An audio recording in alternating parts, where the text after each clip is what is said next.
Connor. How's you doing, man? How's your day going so far? You enjoying summer?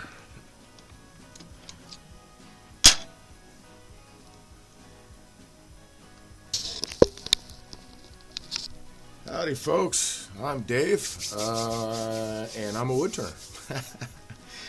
I wanted to start off with, I don't know, I don't think you'd call it a PSA really, but sort of. I want to put this back on the lathe because we're going to point this down. I want to show you something.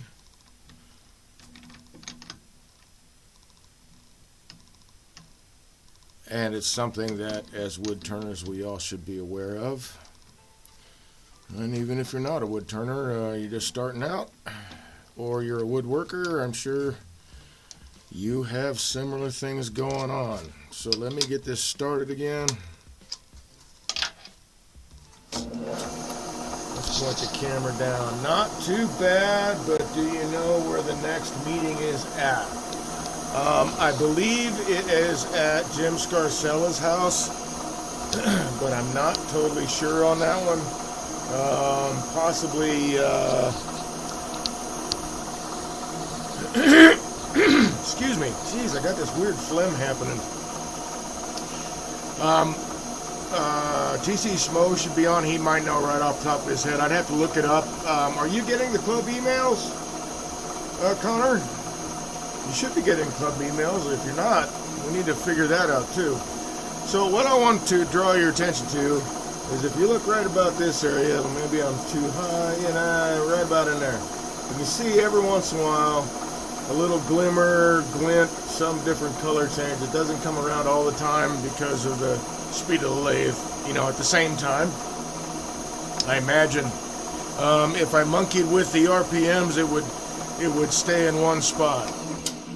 But this is what I'm talking about. Now, this piece of red cedar came with me from Oklahoma when I moved. When I moved here over 13 years ago.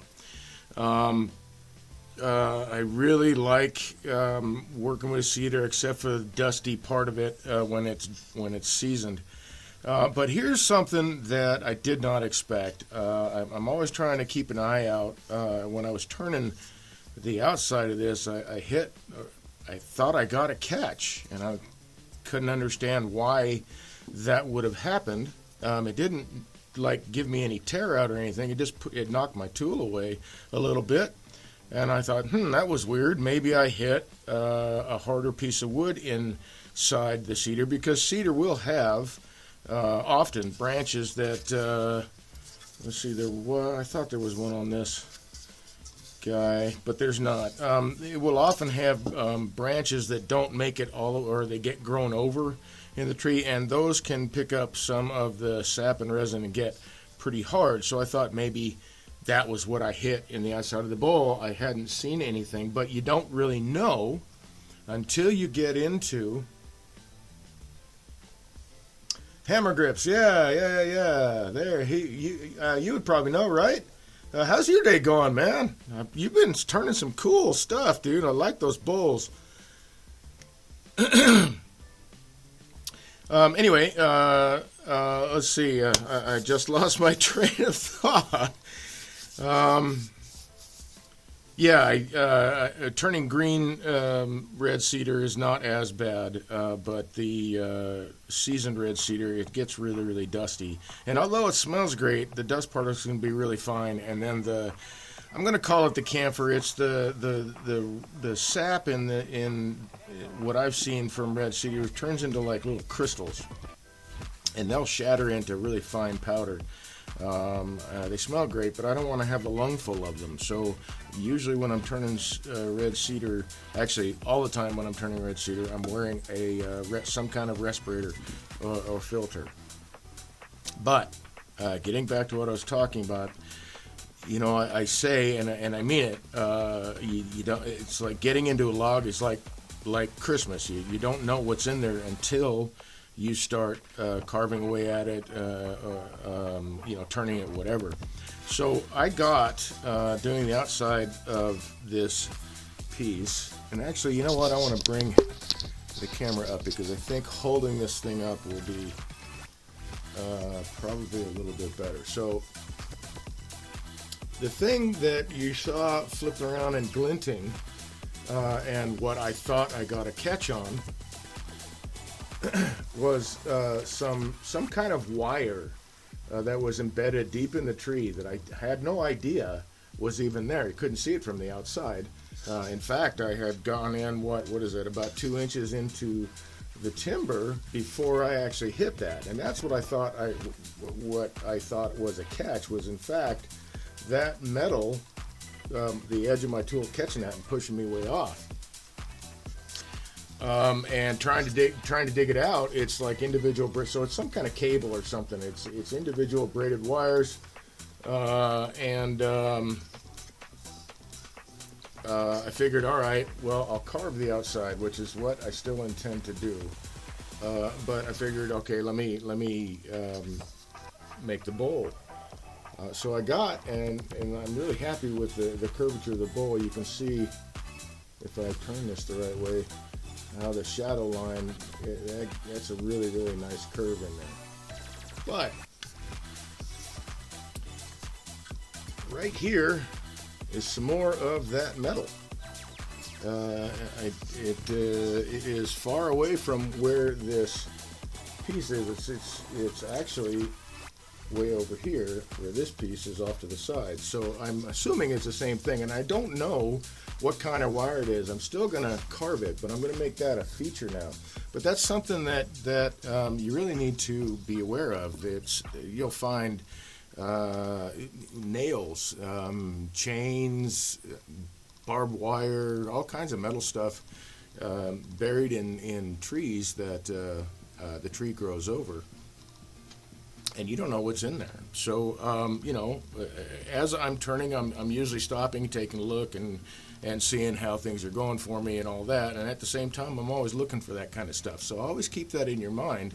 You need to pay attention to that, regardless of any kind of tool damage, because you could get some tool damage, is the potential for injury. So don't. Yeah, so keep that in mind. No, be aware that is a possibility all the time. So anyway, that was my PSA. I'm going to set this off. Actually, I'm going to take this inside real quick. I'll be right back.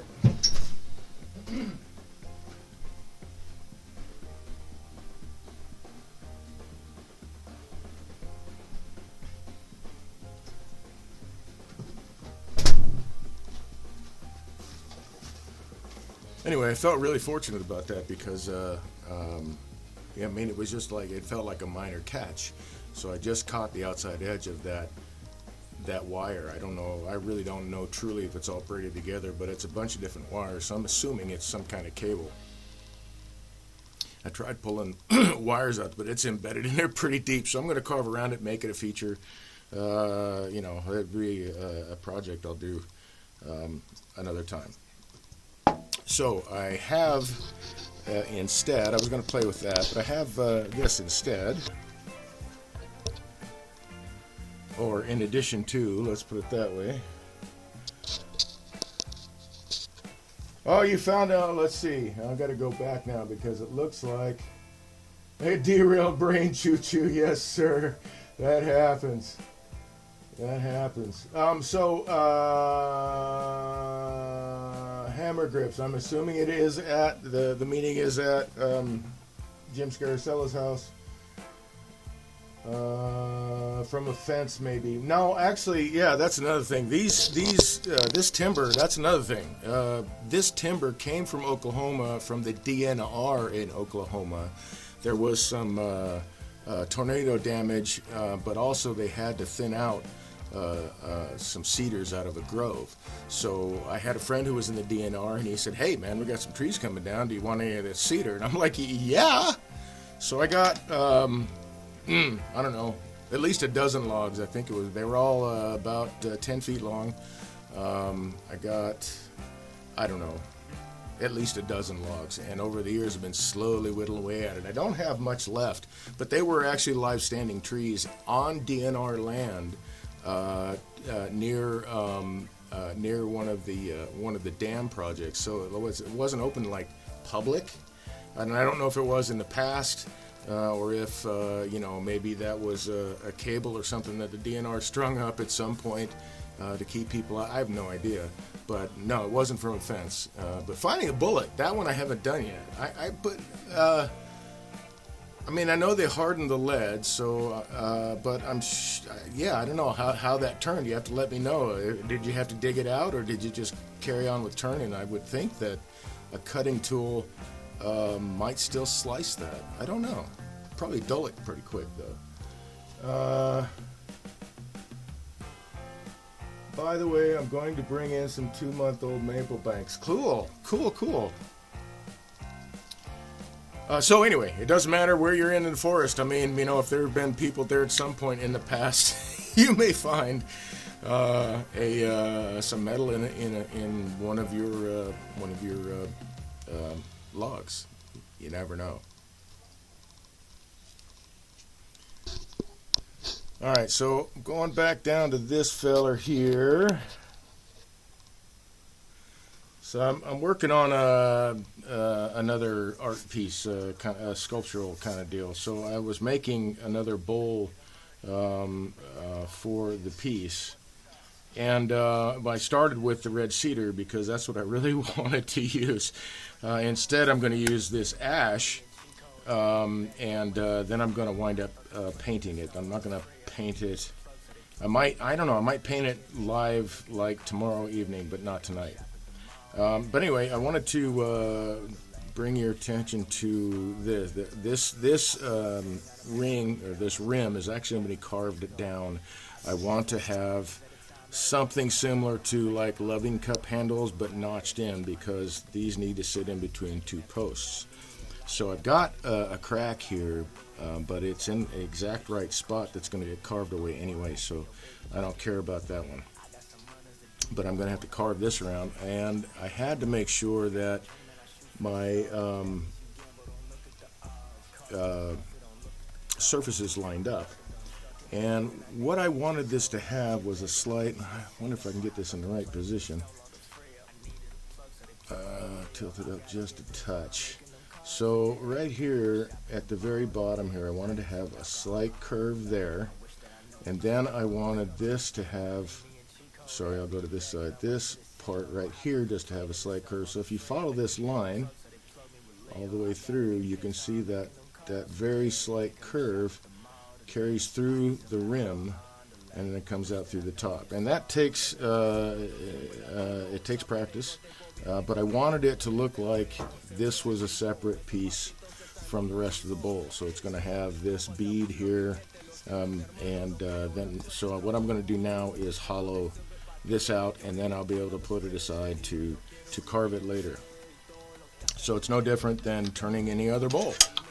I just happen to have the outside finished, which is usually my practice when I'm working on bowls. I want to have the outside shape finished and done before I ever go to the inside, because a lot of times I'm working with wood that has moisture, higher moisture content in it, so I know the wood's going to move while I'm turning it. And so I expect that to happen, and I plan for it. Even this has been seasoned for a while. It was a log half, but it's been, I don't know, man, probably 4 or 5 years it's been seasoned, sitting in a dry area. So it is pretty dry. I don't expect it to move a whole lot, but even so, I will be piercing parts of the rim that I'm keeping, and this might be interesting to carve, but I'm probably not going to do that tonight either. I'm not sure how I'm going to handle this bit. I wanted to take it all the way down, but I don't want to lose this bead on the bottom, so I'll work something out. Anyway, let's get this set up for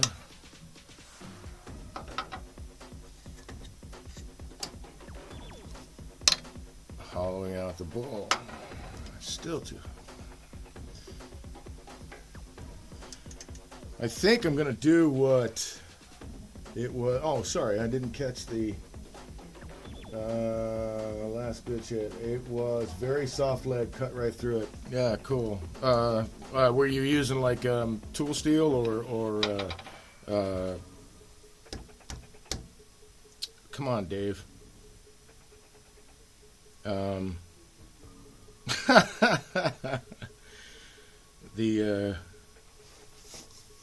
I can't freaking remember that now. Wow, man, talk about brain damage. So this is a little nano carbon whatever kind of cutter. It's not like cutting steel or tool steel. But anyway, I would hope that it would cut through that lead. I know I found some hard lead before,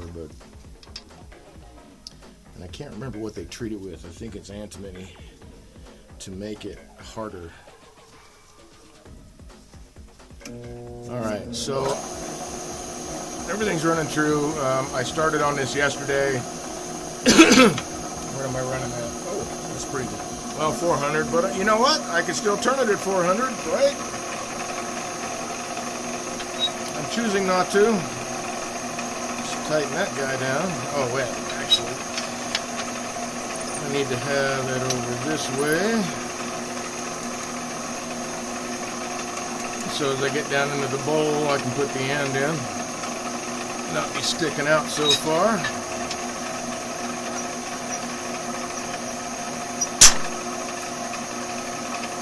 And don't hit the rim.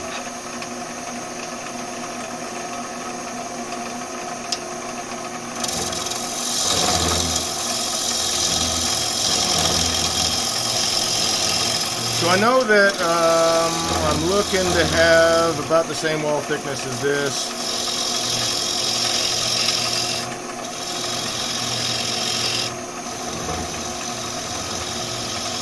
Especially since it would look kind of strange. Well, I guess depending on your application, but for this piece it would look really strange if the rim was thinner than the bowl or vice versa. Move my tailstock and get rid of the elbow poker guy. I'm sure wood turners everywhere know what I'm talking about.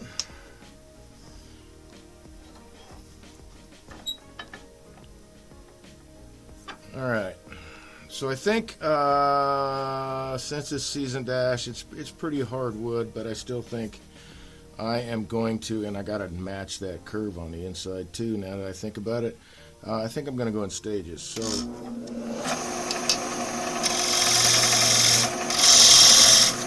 to make myself a space that I can start working on my wall thickness for the rim here.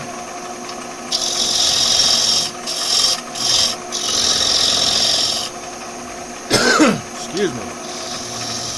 I don't know what they're spraying in the air today, but boy, I got to tell you, gotten really phlegmy lately.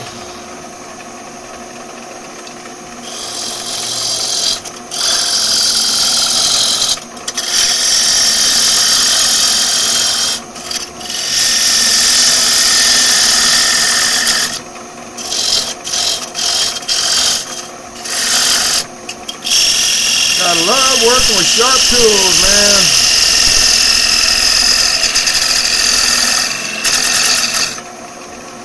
Really hog some stuff off if I want to.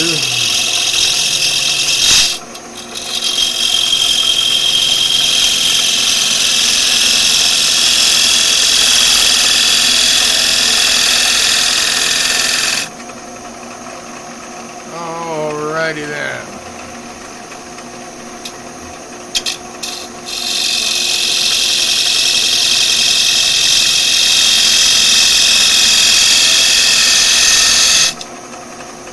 No, I think the tool rest is alright. Thought my tool rest was a little low.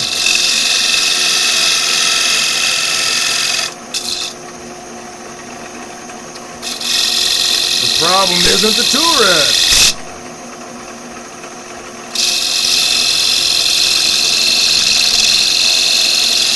Alright, so I'm going to follow this line. I'm going to eyeball it.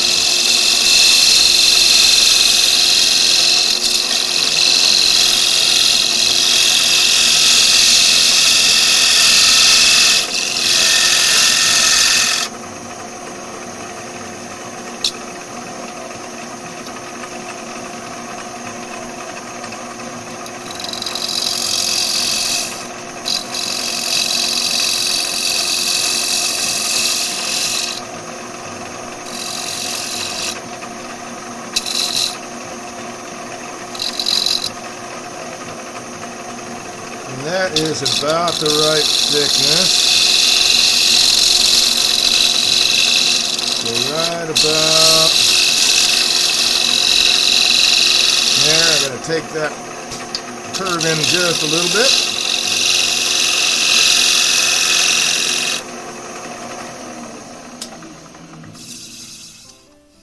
It'd be really hard to check that, but I think that I'm just about there. I gotta take another pass to get past this little curve, and then I think I'm home free.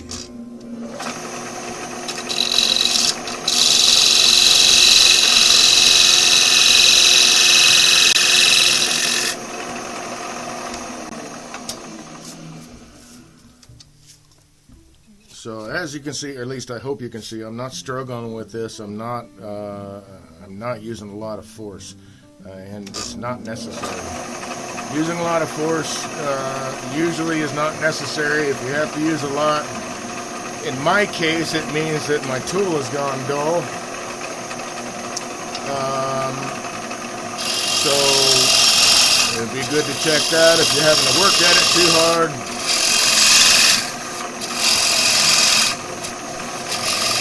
And here, you can see the movement of the handle right here. Oh, you can't see that finger. So the handle right here, you can see the movement, and the movement that I'm making is with my hip. I'm really not pulling very hard. I'm just pretty much keeping the tool rest on, or the tool on the tool rest, and then using my whole body to make the cut.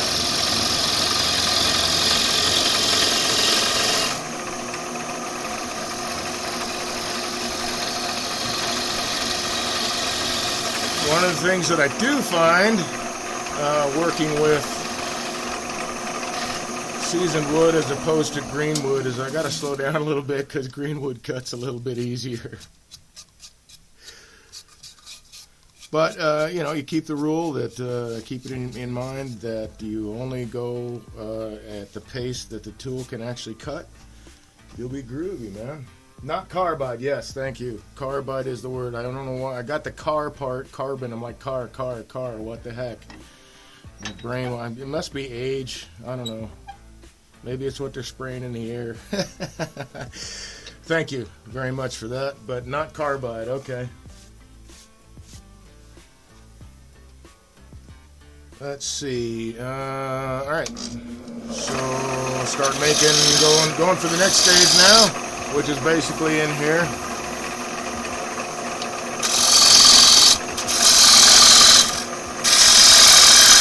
Now with green wood, I might take smaller stages because the wood would want to flex more being green.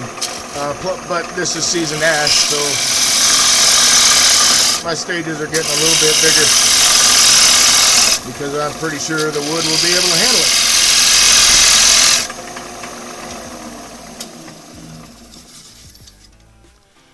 Alright, I need to change my direction there a bit.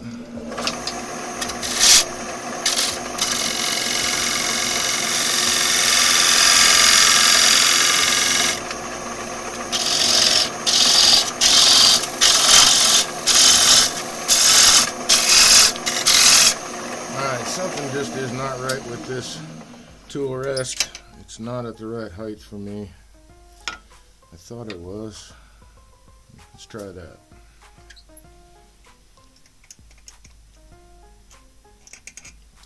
There's a whole lot of pieces to the technique, mechanics, the puzzle, whatever you want to call it. There's tool rest height, the tool that you're using, the cuts, the sharpened steel or whatever you got using sharp tools, the wood, rotation. There's just a lot to it. All right, that's better.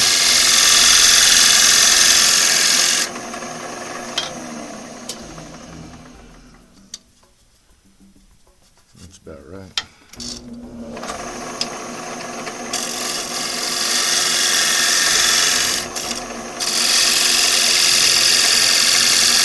Main point, I guess, to all of that is don't be afraid to make your adjustments. Don't be afraid to go back and start your cut over. Don't be afraid to make a design change.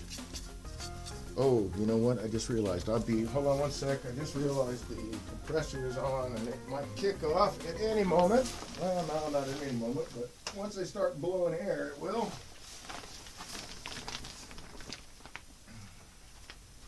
So we'll turn it off and just use the tank. All right, I'm going to hit this light here. I'm going to throw a quick view of that down. Let's see, how about if I turn that light off? That helps a little bit. Maybe a little bit. You can see I'm working down in stages here. So I've got, I don't know, 5/8 of an inch or so. And that's right about the beginning of the curve for the bowl for this piece. So I'm just matching that side. Excuse me. Sorry, indigestion. That sidewall thickness I want to be even as well. Okay, so back off of that camera. This is a lovely piece of ash. I'm sure there's a joke in there somewhere.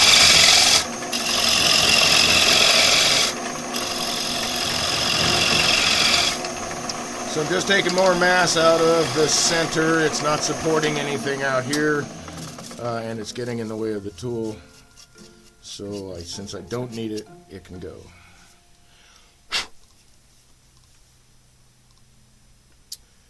Okay. So I'll finish this stage now.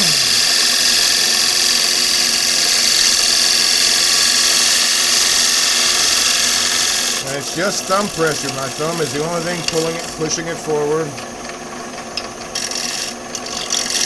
If you're not comfortable holding your tools this way, keep practicing with having an anchor on your body. I could do this from the other side of the lathe.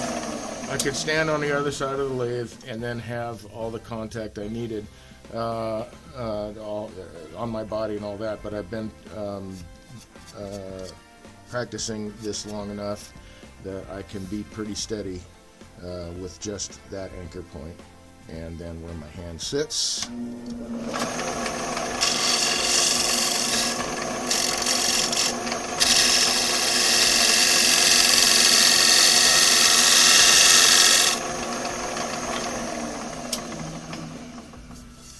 I do this a lot. I want to make sure that I'm going the right direction. That needs to come back out a little bit.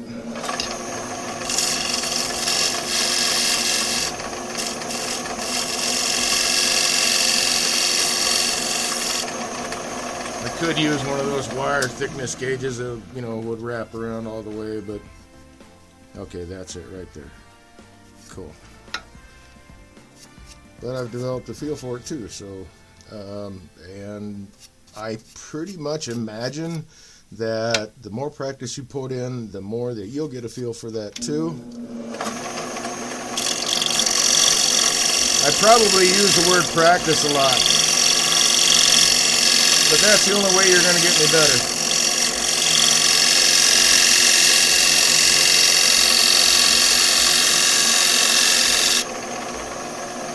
Okay, that should have been a last pass for that. Yeah, that works. I like that. If I look at this, I want to make sure that my curve is going the right direction. All right, so it is not. I need the curve to go this way. So I need to take a little bit more off, which is why I stopped. I'm only doing this band right here because it's relatively flat on the outside. I mean, relatively. It's got a little bit of a curve going down this way and a little bit going down that way, but I can kind of balance that out in my head and make the right cut. In theory.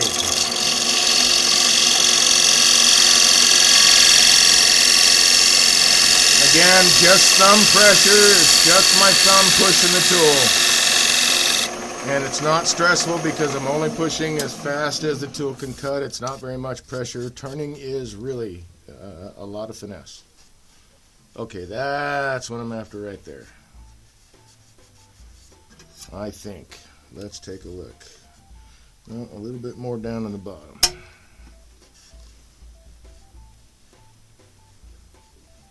Yep.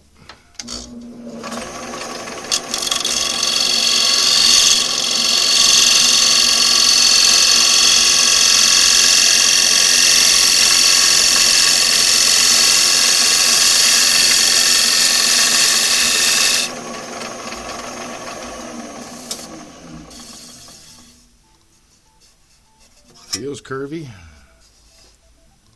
It's going the right direction. Okay, cool. Done there. I can go on to the next stage.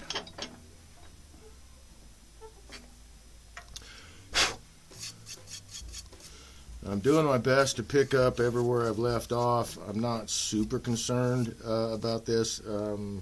There's not really any of these tool marks could stand out pretty easily.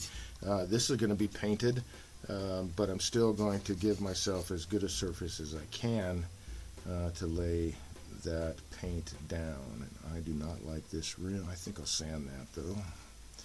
In fact, I'll do it right now,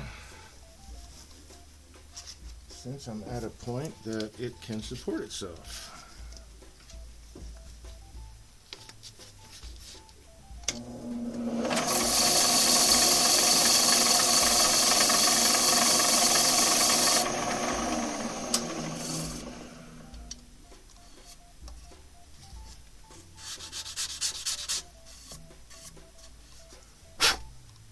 Well, need a little bit more. Let's go with this guy.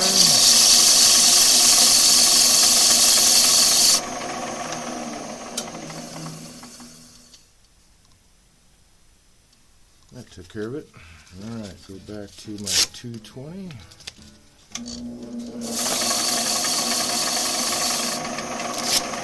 And while I'm at it, well, take that sharp edge away.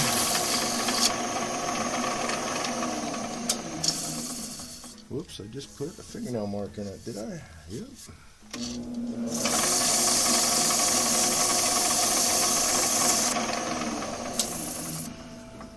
Wasn't much of one, but you can see the shiny mark where my nail went across. Alright, back to this guy. So I am keeping in mind that I have a limited depth. I don't want a funnel. TC Schmo, we are here. Hey, how's it going, man? Hey, I gotta talk to you, man, and find out the details of your trip, my friend.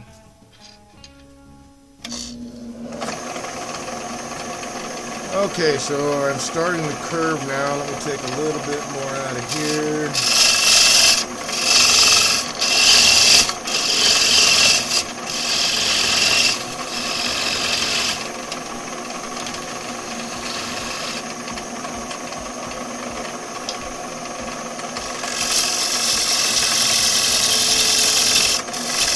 Oh, I need that light back.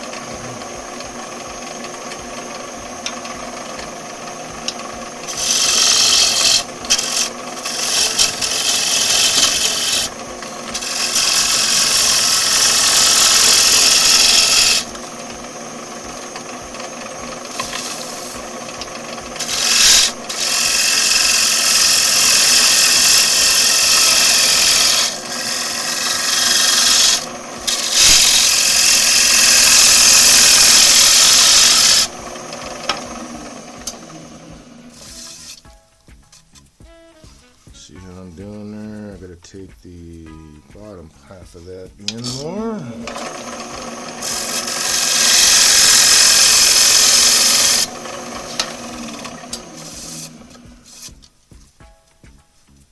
More yet.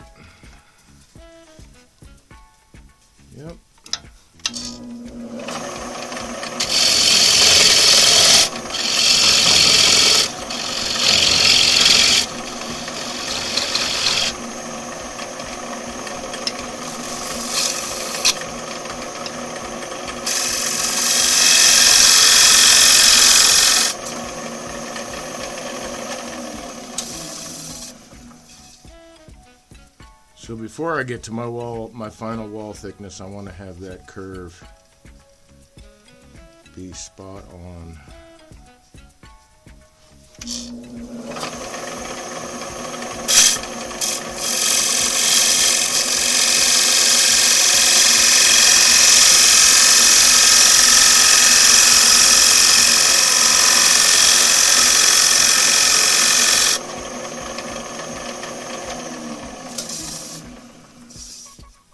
So that my final cut, I can watch the thickness of the cut all the way through and know that the curve will match, so that I will have even wall thickness all throughout the bowl. A little bit more.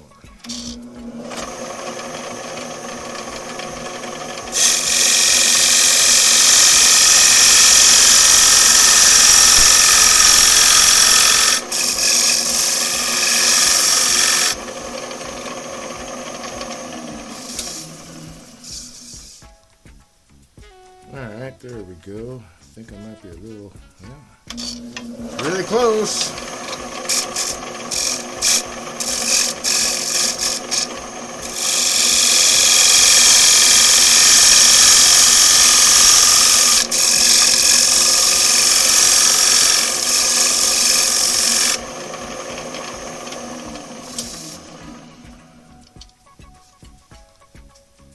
I think we got it there.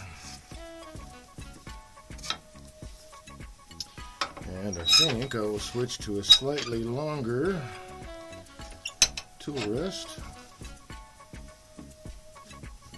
or at least one I can get in there further.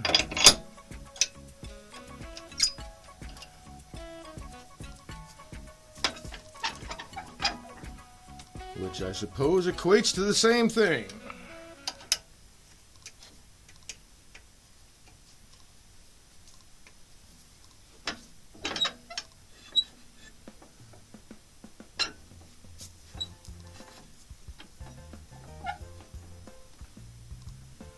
Looks like everything clears.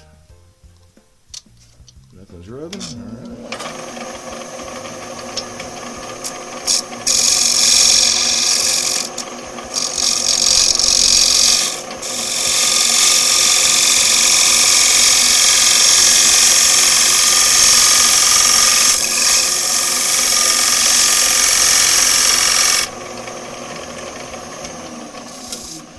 So I got myself set up for my final pass. Okay, I like the curve.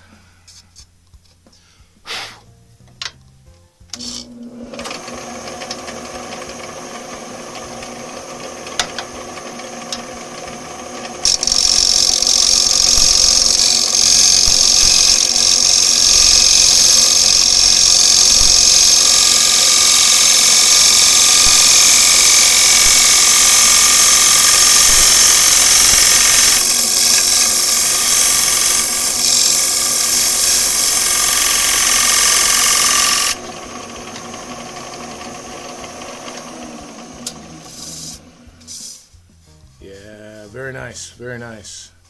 Feels very even too. All right, so now I'm working on the bottom third of the bowl, and that will be it.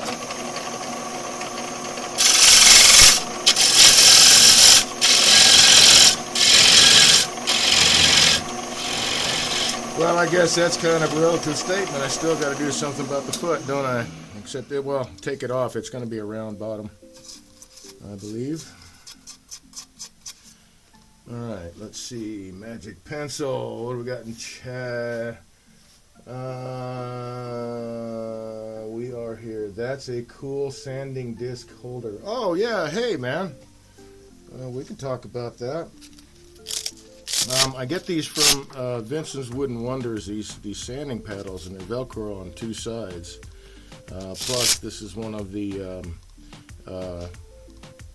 backing pads, that's what they call it, that has Velcro on both sides. So I've got it attached like this. I picked this this idea up from one of the guys in the club, and I can attach my sandpaper in there and get the round side of the bowl by hand instead of having to use a power tool or air tool. So if I'm doing the touch-ups or whatever by hand, I just use this guy. But Vince's Wooden Wonders sells these. I'm sure, I don't know if other places do. I haven't looked anywhere else because they're relatively inexpensive. I've got several spares. They wear out after a little while, but it takes a while to do that. You can see the Velcro is coming apart there, but it's not on a spot that matters because the ends is where I need it. But now that I see that, I probably might get some rubber cement and glue that back down. Okay, so I'm checking my depth. I want to make sure that we're not making a funnel, because that's not what this is supposed to be. So I'm really close to my depth. Okay, cool. So I did it pretty well. I better keep that guy because you are my depth gauge, Holmes. Oh, sorry, need to move the tool rest in just a bit more. Try not to make contact anywhere. There we go.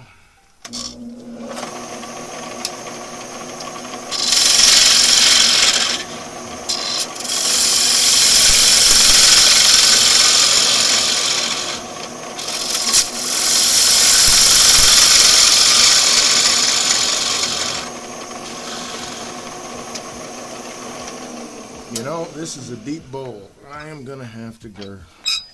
Well, actually, it's not the bowl that's deep. I got this wide rim, so I'm going to change up my tool rest one more time.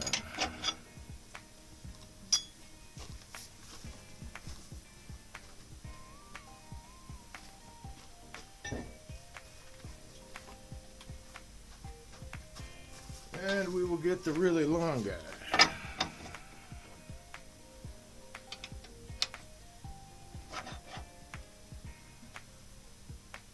Okay, let's check. Is it in the right spot?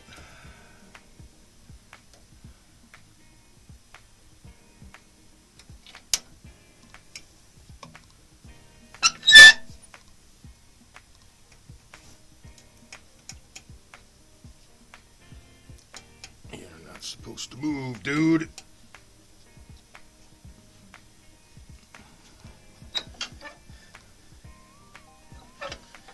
Alright, that gets me right in there.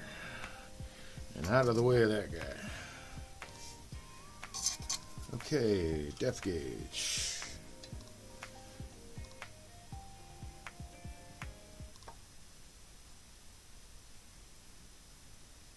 Yep, right there.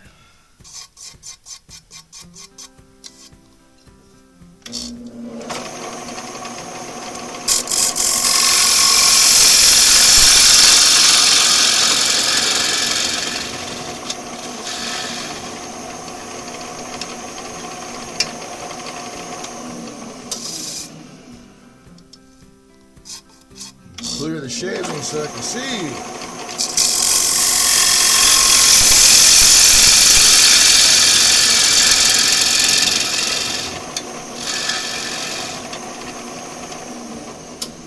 Hey, Striker, I tried to get to your last couple of streams, and I do get the notifications when you go live.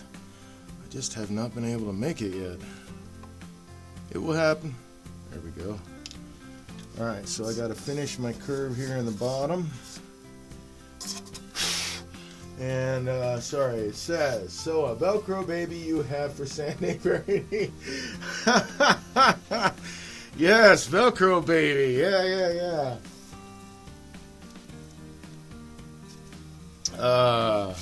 Yeah, that's a game I used to play with my kids when they were younger, and I had the strength to do that. And they're too big for that now, I think. Yeah, I think they're too big for that now. But anyway, we used to play Velcro baby, and basically it amounts to them attaching to my legs or wherever and hanging on really tight while I go do whatever I'm gonna do.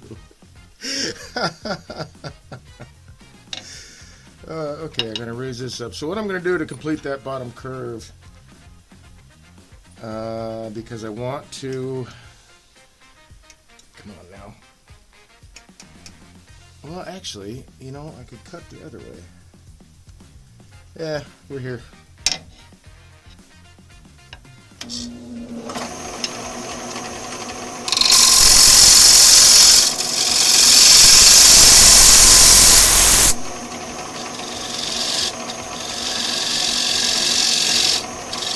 So I'm using a negative rake scraper.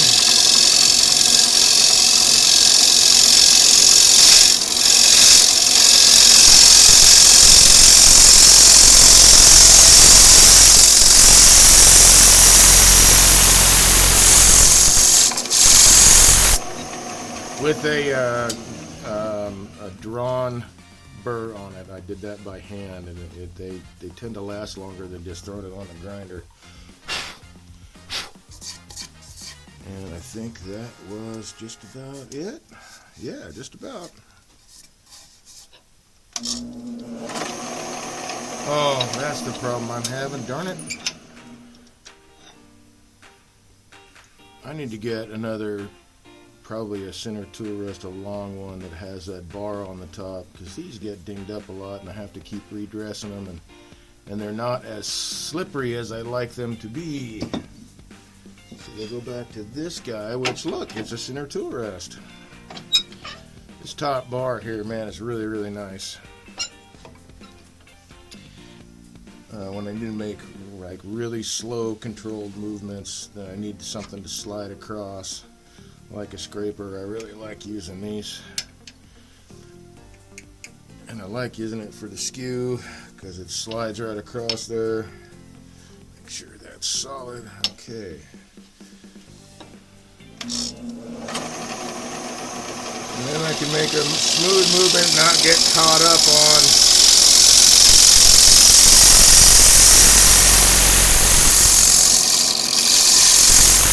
any kind of dings and scratches on the tool rest. And that did it right there. Cool. Perfect. So now I just got to flip her around and figure out what it is I'm going to do with the foot. For some reason, I've been going to bowls for a while. That's all right. Bowls are cool. Been a lot of boxes lately too. Yeah, that's nice. I like the green in that. And I just did it on the balance point, so I got really close with that. But that was just off the balance point, so very cool.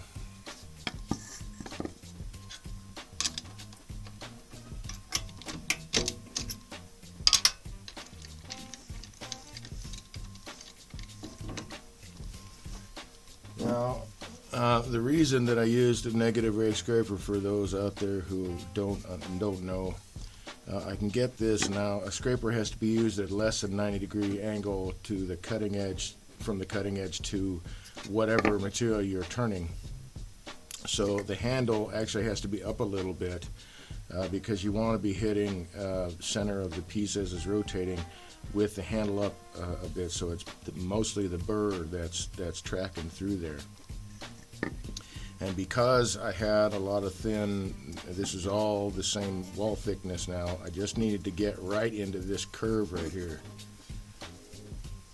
And then finish off a little bit of the bottom. So I went to this instead of my bowl gouge because as I'm coming around that curve, I'm actually making a planing cut. And it can be fairly clean with a bowl gouge, but that was a really, really tight spot right there. So this handled it very nicely and then cleaned up the whole bottom, and that's why I use that tool. Not on every bowl, just this one. Let's see, will this be, this probably won't be tall enough. Oh yeah, it will. So I'm going to bring up tailstock and use friction drive, piece of leather, and a piece of shelf liner.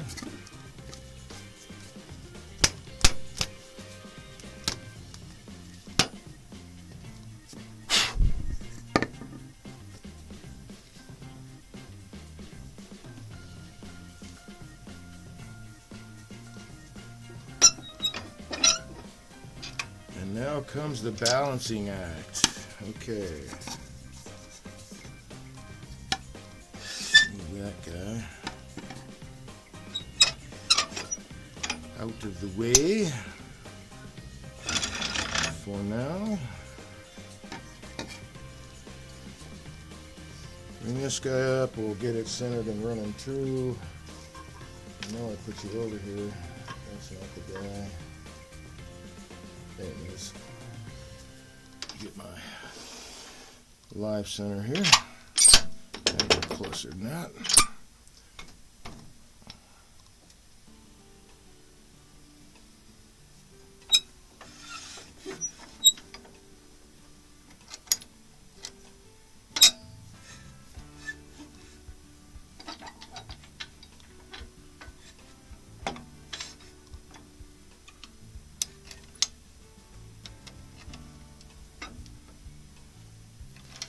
I do have to say I do like this type of tool rest because this steel is softer than the tool steel,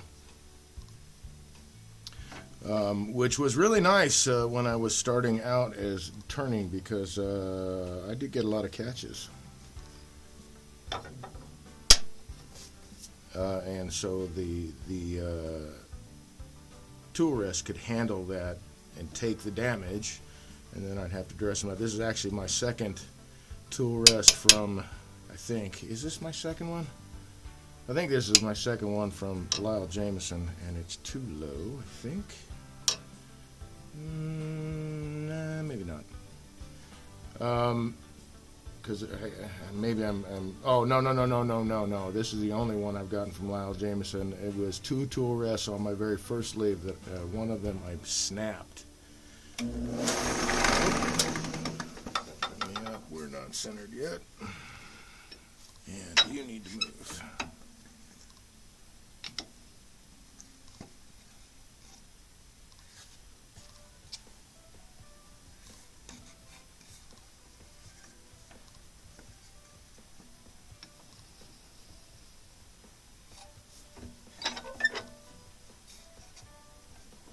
So I got just enough pressure I can easily move this with my hands with the spindle lock down. I just want to get it rotating and in the right spot before I tighten it down enough to get a good grip.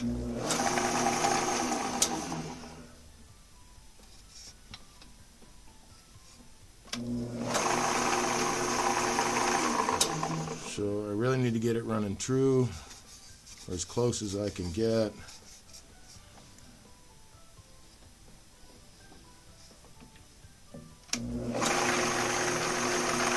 To be able to finish off the bottom. So I got a little bit more movement to make here. A little bit more. Whoops. Magnets are a lovely thing. Keeps tools handy that I need. And we're getting closer. About a 32nd of an inch, but I want less than that.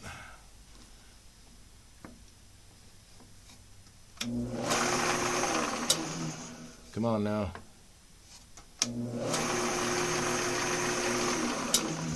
That made it worse.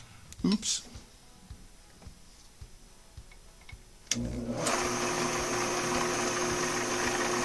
Hey, that'll work.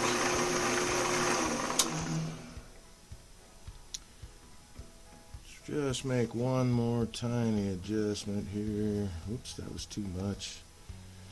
Get in the hole, man. That's your home. Of course, I boogered it up.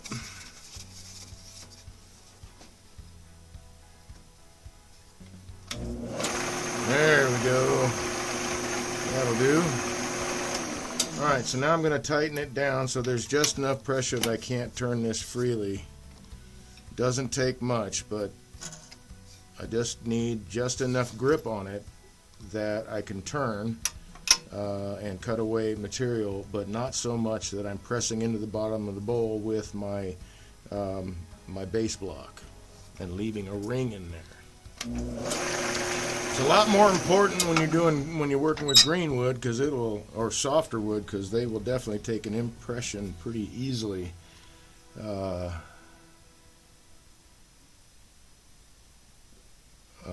With the harder woods, they don't seem to, but I don't want to overcrank.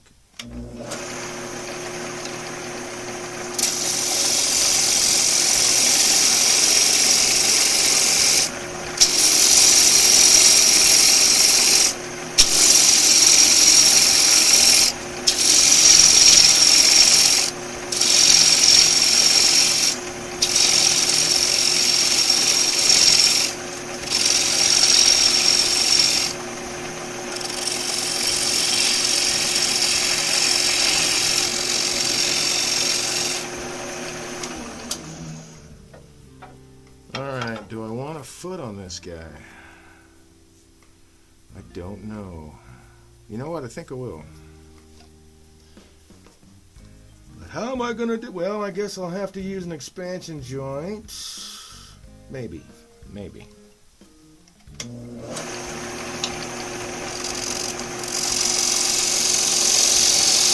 So I'm calling this a planing cut because the grain runs this way, and I'm really just taking off one layer of grain, maybe two.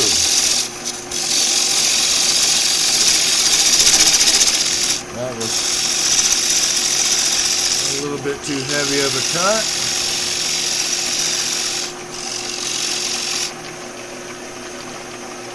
I'll grab my spindle gouge here.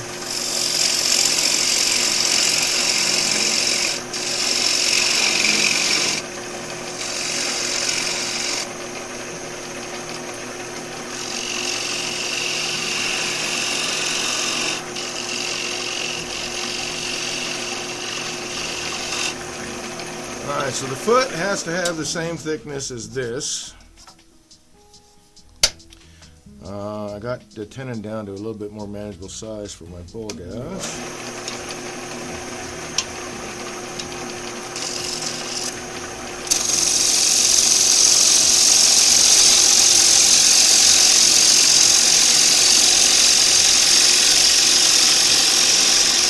Probably explain what I meant by that. So my bowl gouge can get further along the surface towards the center. I want to be able to use this as much as possible.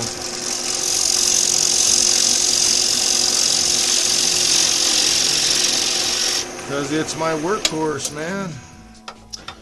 I need to make it just a wee bit thinner. The foot there.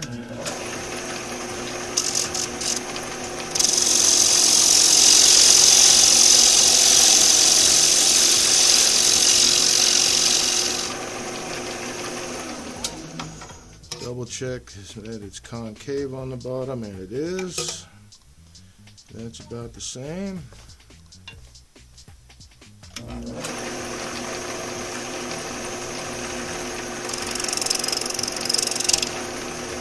Oopsie daisy. Sure, that left the tool mark.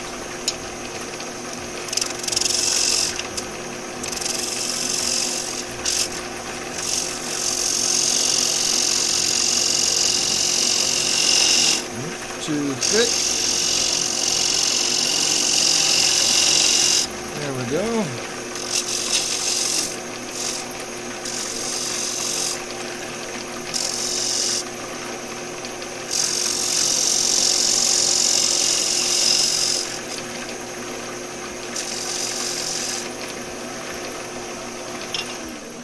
And that ring sits outside of there. Okay. So I see I've left myself a tool mark. I'm going to clean that up.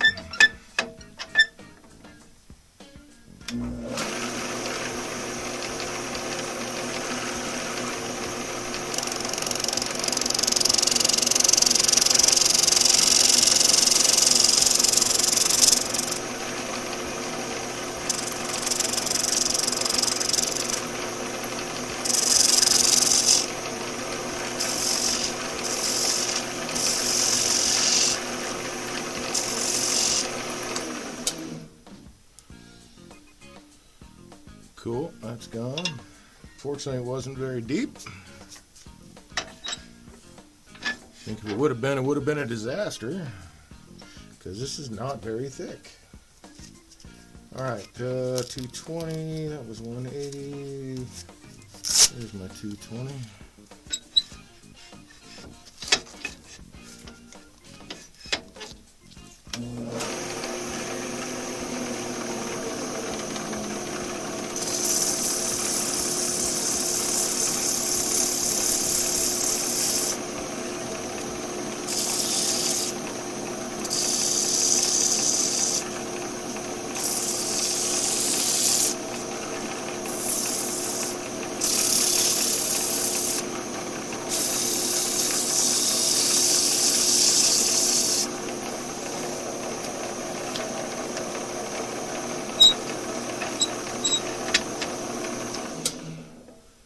And I think I will just cut that off and then sand it down.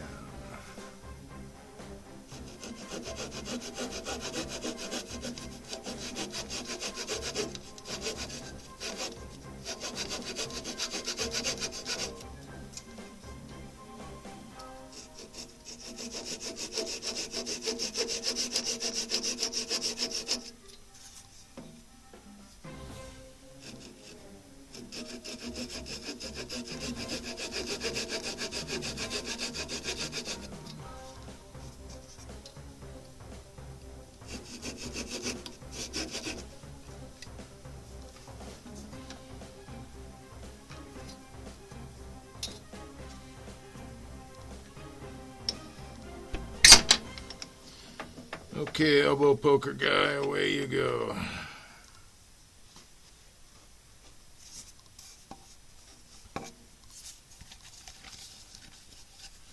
Set that aside for a sec.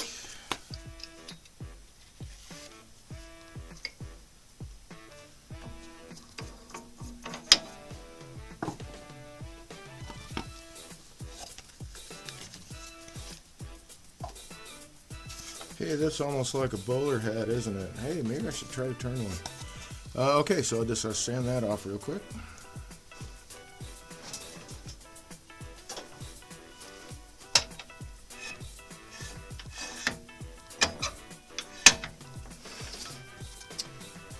Community towel of death.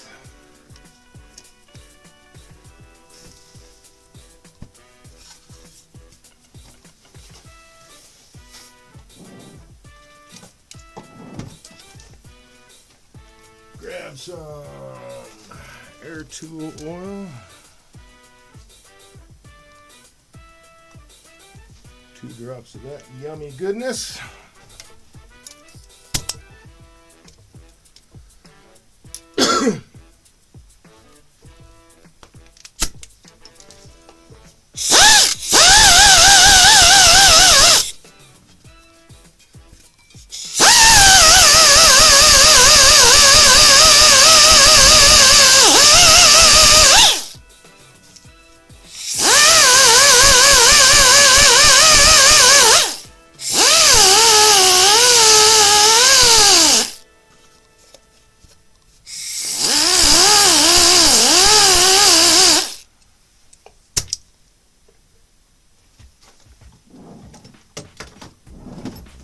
Hit it with the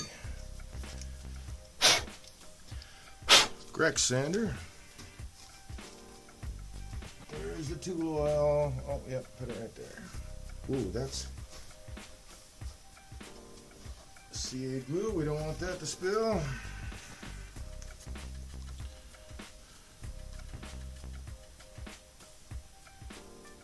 Two drops there.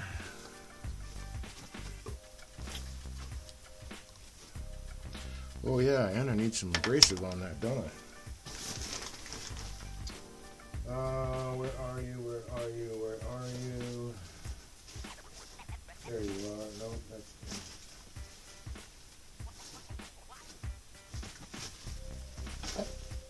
that's not it. That's not it. That's it.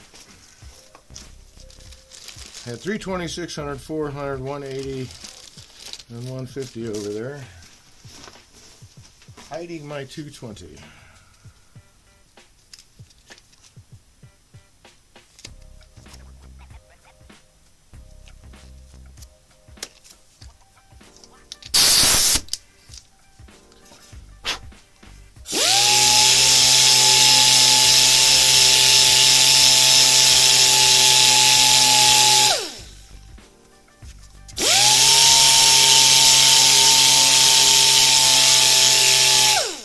So the Grex sander can uses a lot less air, can run on a lot less air pressure,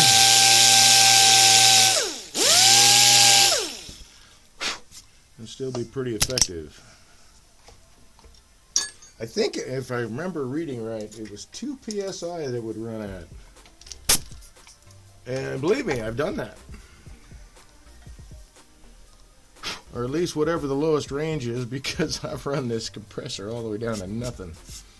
All right.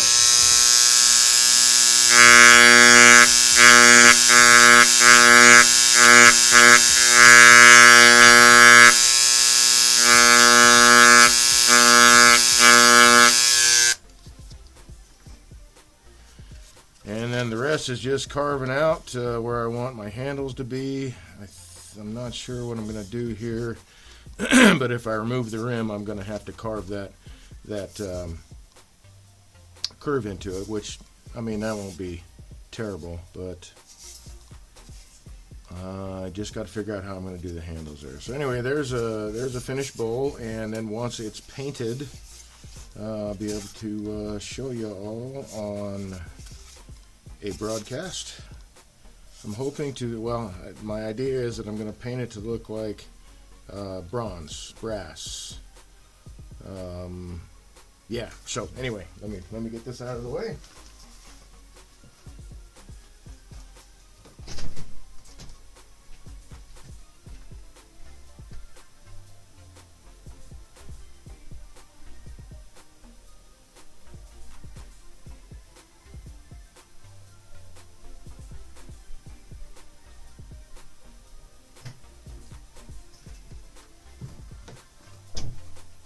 We'll double check chat here. Let's see. Dear Mouse TV. Hey there, Mr. F. I'm a bit late to the party. Yeah, but the party's still going, so thanks for coming by. Really appreciate it.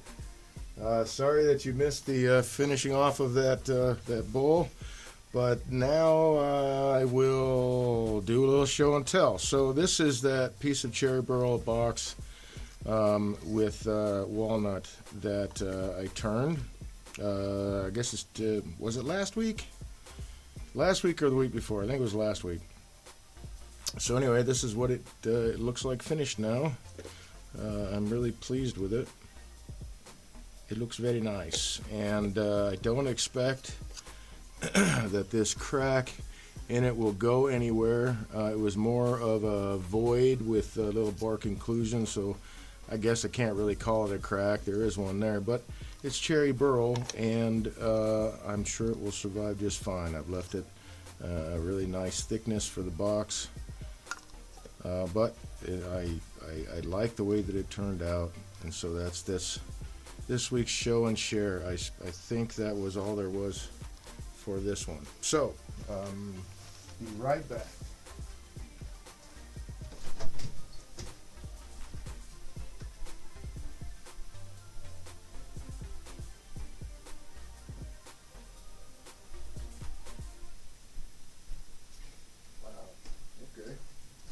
Oops, one more thing.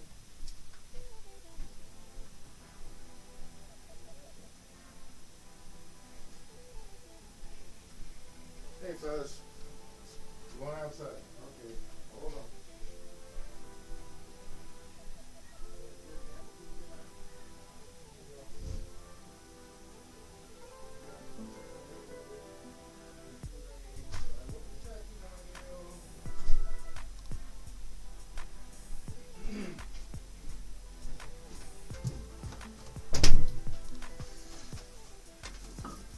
Sorry, not sure if you heard that in the background, but I needed to let my roommate out. All right, so I was poking around the shop. I'm actually, I cannot believe it, I have gone through almost all of the old wood that I had stored on pallets. So now I'm going to go to the shelf behind me, but I'm now in the market. I'll be looking for more wood. I didn't think I'd come close to running out anytime.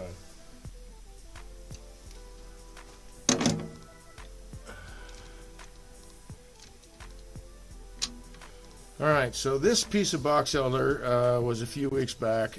Did a a turning to allow it to season, give it a basic shape. So now we're going to twice turn this, right? It's called twice turning because I'm turning it a second time. What I did was take green box elder and then cut it into a basic general shape that I wanted from it, but left it at about an inch thick. I did that for the box elder because I was really worried. Well, for one, this was out of the crotch, so you can kind of see it's kind of gone square, and the lid on from the other side is also kind of square, which is what I was hoping for, not to have square parts, but to catch that feathering in there all the way around. So when we carve into this, we're going to start seeing that a lot more. This is the outer sanded surface that's been sitting and drying and fading and all that, so it'll be a little bit darker like it is underneath because this was face down, as was this. So anyway, this is a spalted box elder, which is another lucky find, and I was able to capture a lot of that right on the face of it, or the side of it. I don't know if I can call that the face. That might be the front of it now. It's hard to say. But I'm going to start with the lid first. I want to true everything up and give myself a place to grip it because I have to hollow it out. And then I'm going to go to my vessel and we'll refine the shape on the outside, then hollow that out, get it ready for the lid. As you can see, I've got a bit of material to take away. But like I said, I did that on purpose to give that tree, that lumber, enough stability while it was drying that it could support itself without cracking. In theory, that doesn't always work. Sometimes best laid plans, you still get cracks and splits, making it an unusable piece for turning, really, without some engineering. Let's put it that way. And that might be, I don't know, a bow tie, something in there to keep the split together, or resin, or, I mean, there's a number of things you could do. I don't always use the cracked and split stuff that I come across because, you know, I got better things to do than to have things fly off the lathe. And if it's going to take me a lot of time to engineer the piece to keep it, unless it's a really gorgeous piece of wood, then I probably won't do that. I will instead probably put it in the, well, I could say the burn pile. Maybe I should turn them into like firewood blanks and sell them on the side of the road. That's a thing here. If I had a chipper mulcher available to me all the time, I would use that. Is there anything needed to stop by the meet or no? I don't know the process outside of CTC. Sorry, I gotta go back further even. Connor should get your phone number. Hammer Grip says, okay. I have a bunch of wood, Dave. Hey, cool, man. I'll probably hit you up. I know I'm probably gonna hit Joe up too. He's got a bunch. And I'm sure that I can find it elsewhere. Happy to share it. Thank you. That's very cool. Dear Mouse TV says, is there anything needed to stop by the meet or no? You don't. No, you just need to bring yourself. But the meeting is not going to be at CTC this month. It is actually going to be at Jim Scarcella's house. I am assuming that if you are a member, you're getting the emails and the monthly newsletters from the meeting the month before. And I believe it's been posted in there. And, let me... I don't know. I wonder if I probably have his address on my phone, but not under his name. You know what? Let me look, just to be sure, because if I can help you out with that. Let's look up Jim. Ta-da-da-da.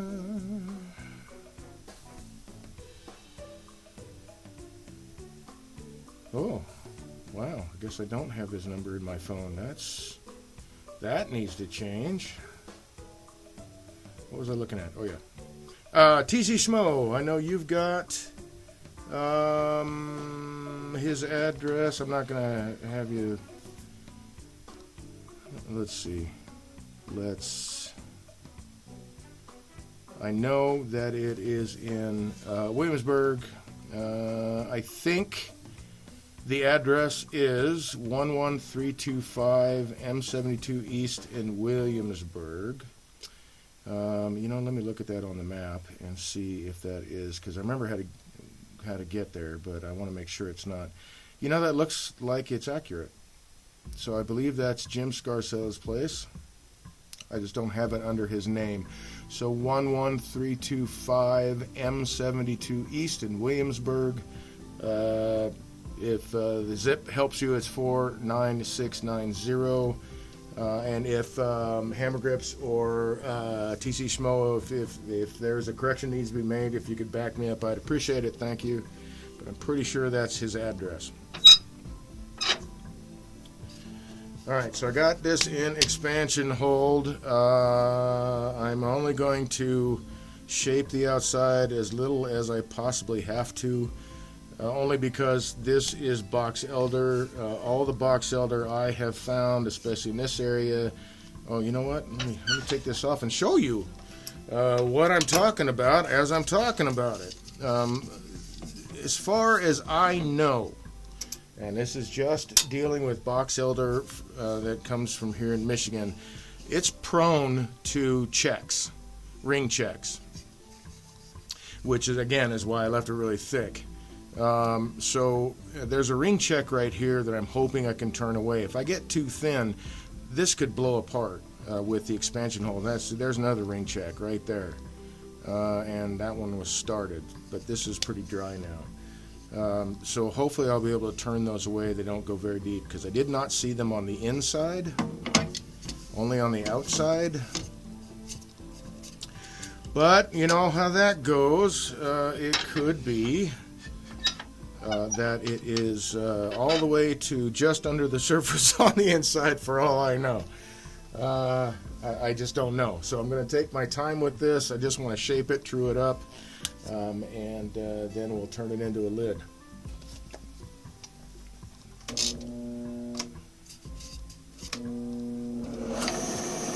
Let's see, why does it always seem like I'm turning so slow? I must just be really, really used to it.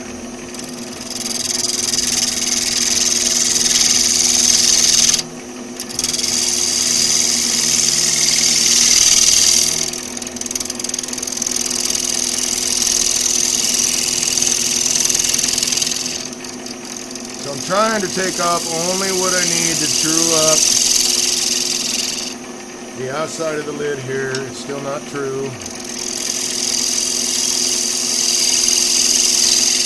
It might be right there, but it's not there. You can hear the tool going across. It feels pretty smooth.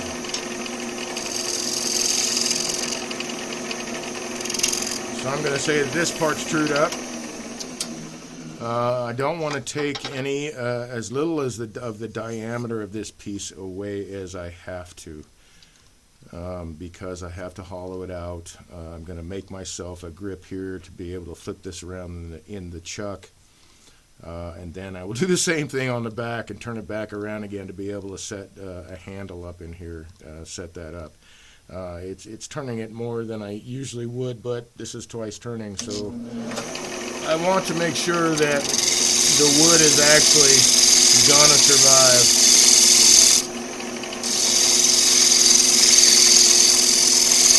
Before I get too invested in it.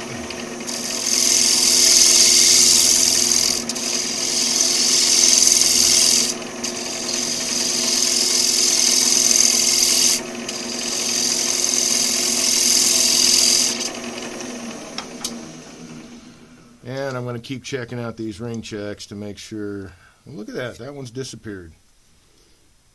Well, I'm right at the bottom of it. So I'm going to know I had at least an inch of thickness in there, and I haven't taken that much off. So that's a good thing. Let's get down to this guy. Let's see, I'll put my grip right there.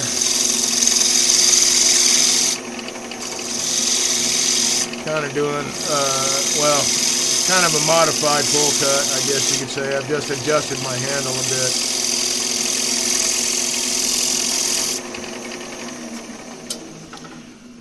I'm not sure that I like that shape, but that's okay. Let's see, that ring check is still there.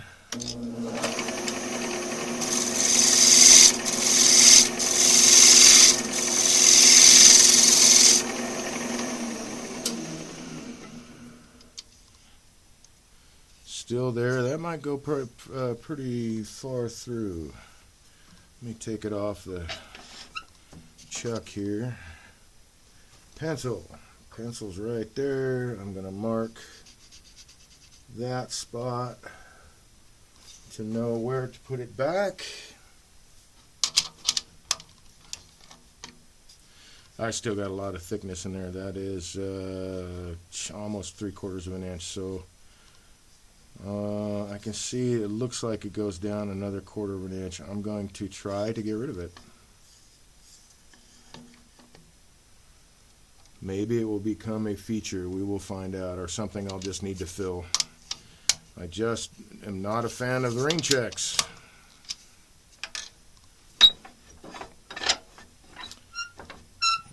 All right, let's take care of this guy first.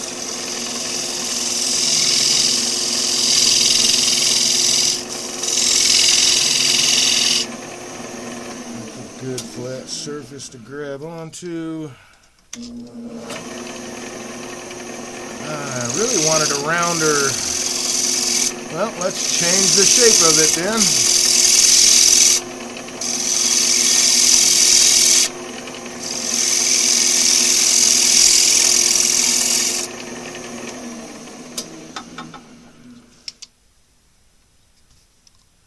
Still there.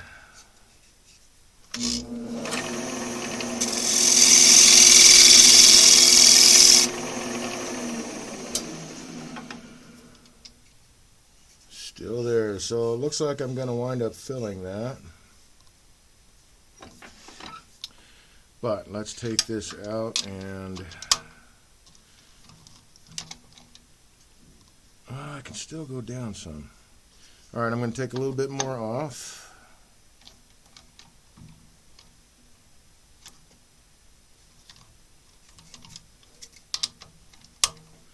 Maybe I can sneak my way into that disappearing. We'll see. And since I've got all that gone, I really don't need, well, I don't want to take too much of that away. I need a mount for, not only to be able to hold this, but a mount for the handle. I'm not sure how that's going to look yet.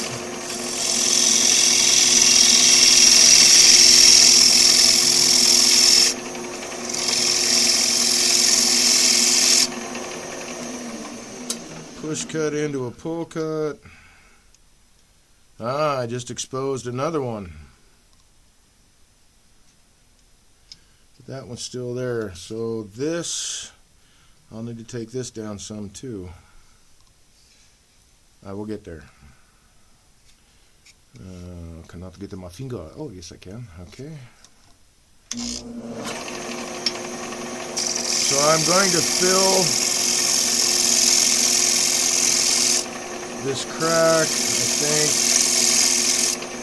Well, actually, yeah, I don't want to take too much off. In fact, I'm going to turn it around and do the inside really quick. And then I'll gauge everything off to the inside so that I don't take too much off and go through. It's okay if that stays, I think, because I'm going to, yeah, that one will disappear almost completely. I've got a good 5/8 of an inch there. Where's that guy at? Right there. It doesn't come through the inside. But I don't have a lot of work to do here, so I'm just going to go ahead and finish the inside. I've already got a place. Well, I'll have to true it up, but I've already got a place. Let's see. There's my marker there, so we'll make that the same side. When I flip these things around on my chucks, I try, this is the mark, where the mark is when it was facing that way. So I want this to hopefully be in the same area. And just for giggles, we'll mark that.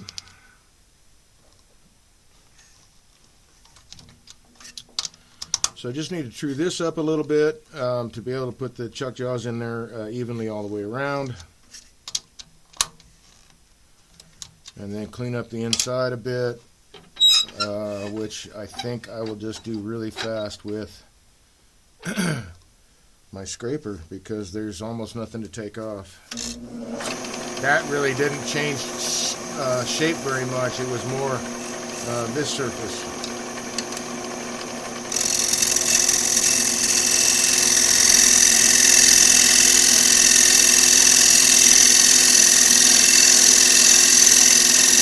So just thumb pressure is all it is.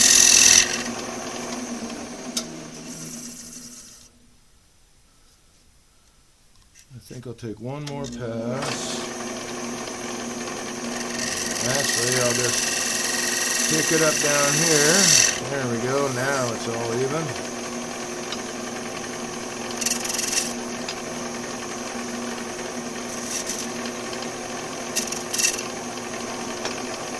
Tailstock's too close.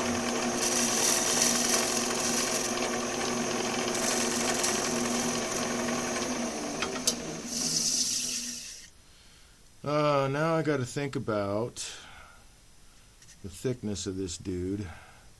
I think I will take it down to, I think I'll take it down to 1/4 of an inch. You know, I might get rid of that entirely because if I make this a rim on both sides, yeah, maybe that'll resolve it. So I'm going to take this down to about 1/4 of an inch.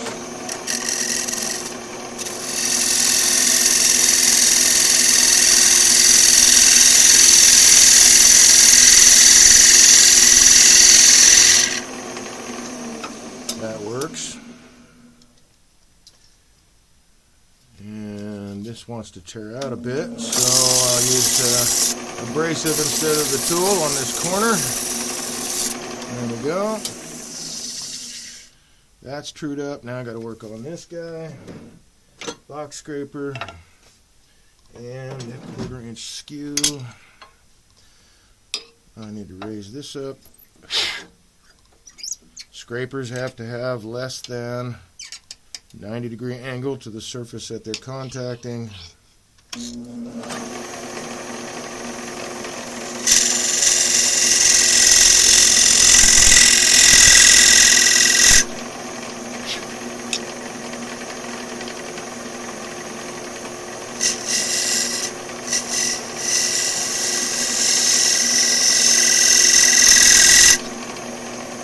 That should be about all I need right there.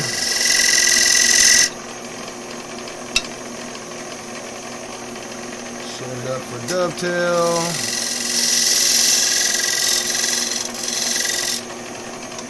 There we go. Now I'm at the right height for the scraper.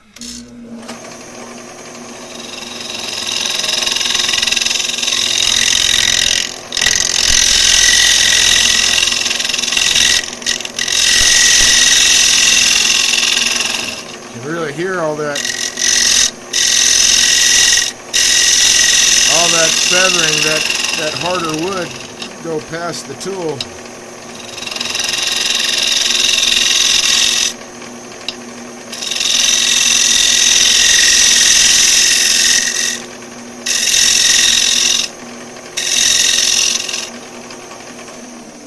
Okay, done there. Now I can do the outside.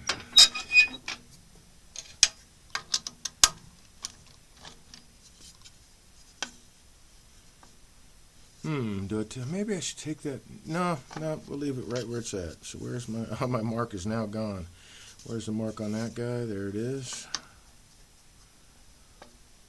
Good thing I marked both sides.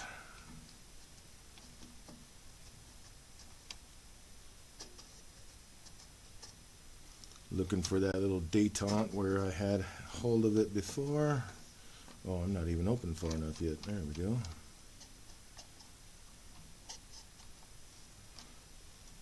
Why do you not look like you're not sitting flat? Okay, there we go.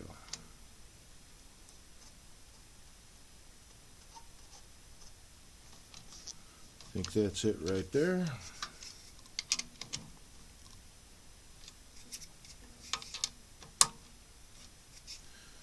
I don't want to have a super boofer expansion hold on this because it's box elder. It's a softer wood. Okay, so I can go in that far.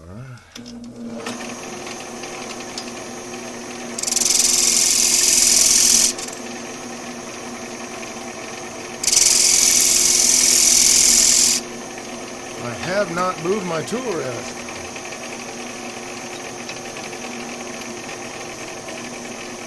This guy gonna work? I think this guy will work.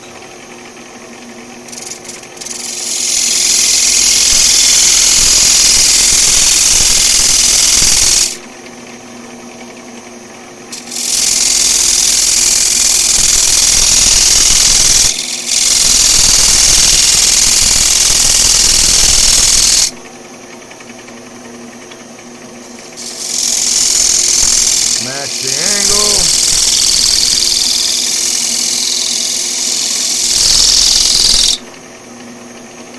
Looks about right. Lovely shavings. Very, ooh, so light.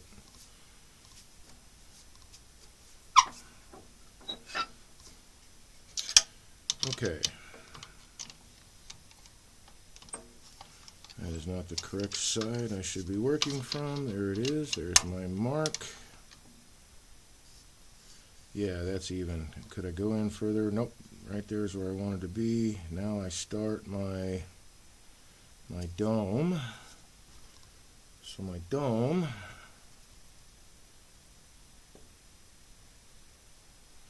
goes that far in, which is right there.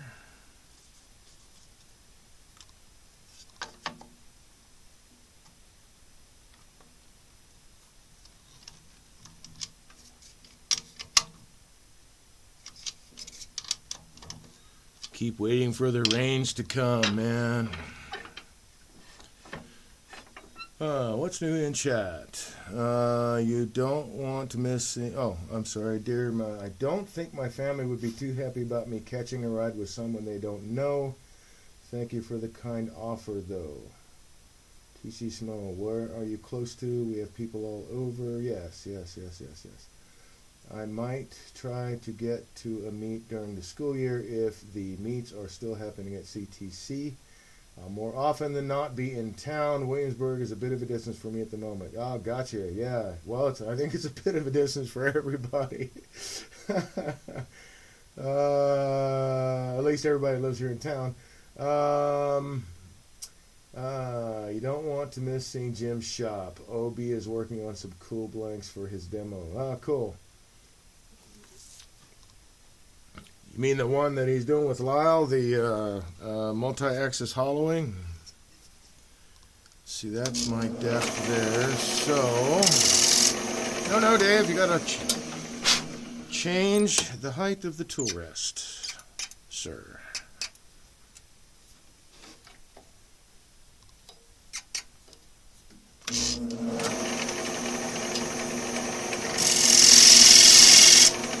That looks about right.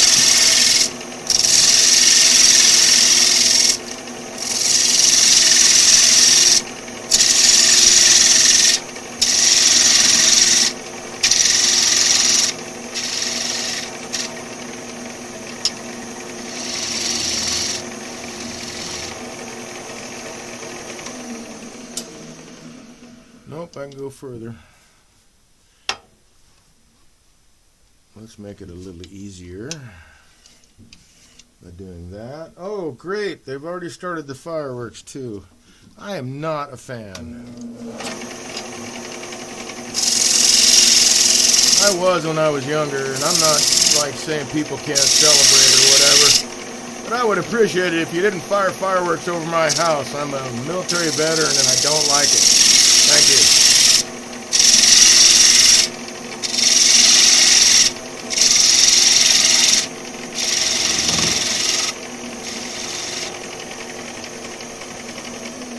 Okay, now I'm going to work on my curve, and this is going to be an interesting thing. I may need this guy. Yep, sure enough, there they go. Alright, first things first, I'm going to start from here. I want to make this a dome. So this is going to have to come out to going backwards to the grain now.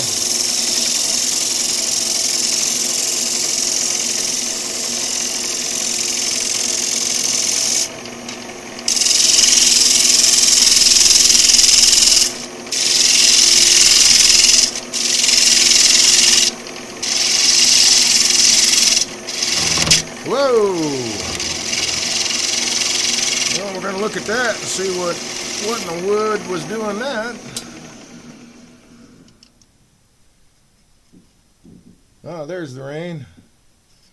Looks like it crumbled a little bit.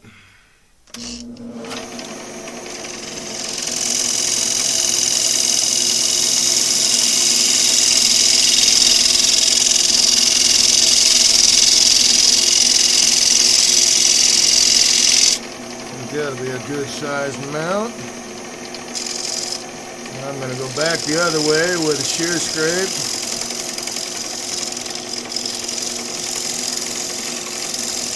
Get all this to line, or get all this pretty.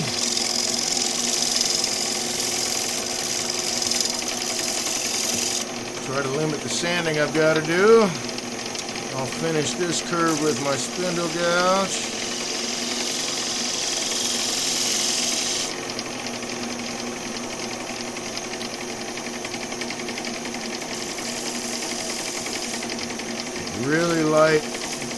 Really light touch with the scraping here. I don't want to get any tear out. Alrighty, let's see. Let's go to the side that I need to work from, which is right there. I'm going to mark it. Well, I can erase that, so I'll mark it there. Hey, get back here.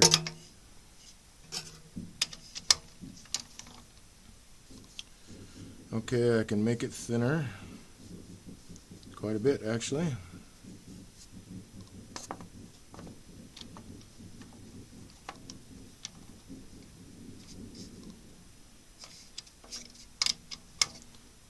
You know, I like that shape, though. I shall consider doing this from the other side. I got to take a little bit off here. Yeah, I'll do that.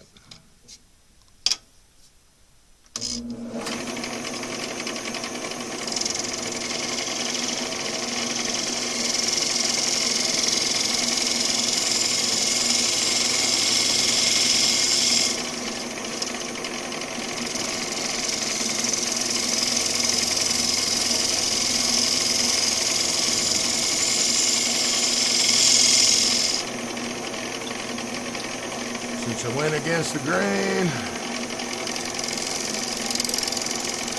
with a very sharp tool, mind you, not a dull one.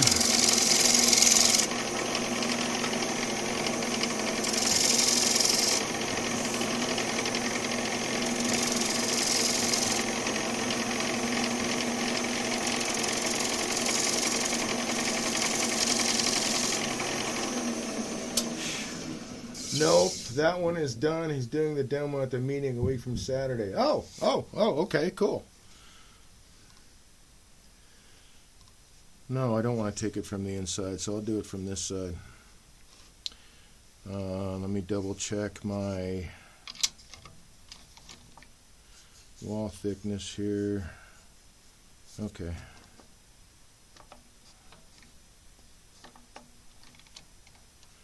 And the reason I don't is because I still have a little bit of a ring check happening here, and I want to try to get rid of it. I thought it would be gone by now, and it looks like it's really close.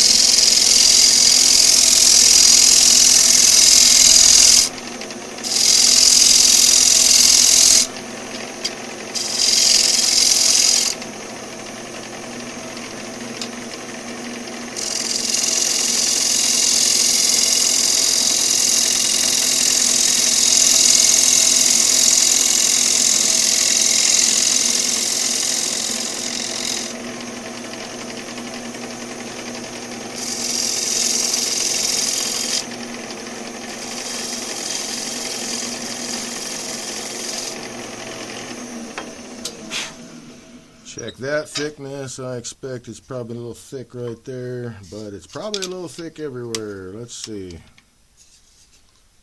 So it's mostly right up in here. Okay, cool.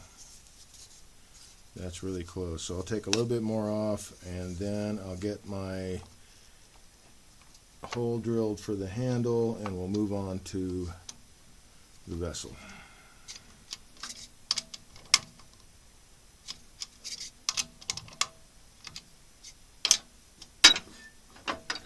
And hey, while I'm at it, let's take a look. Let's see. I'm going to have to fill that ring check probably, but I keep hoping.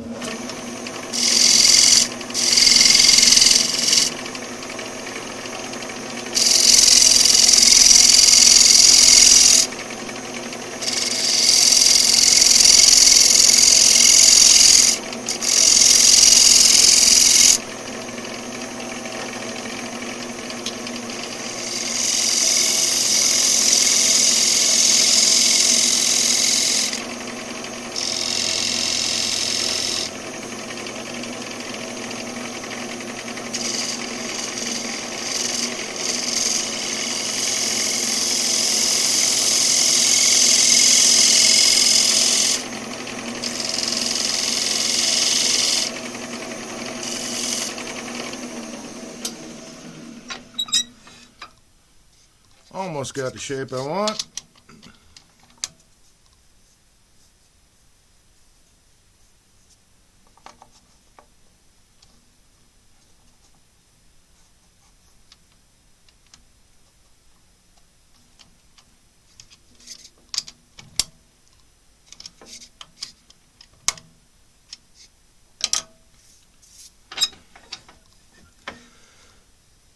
Excuse me.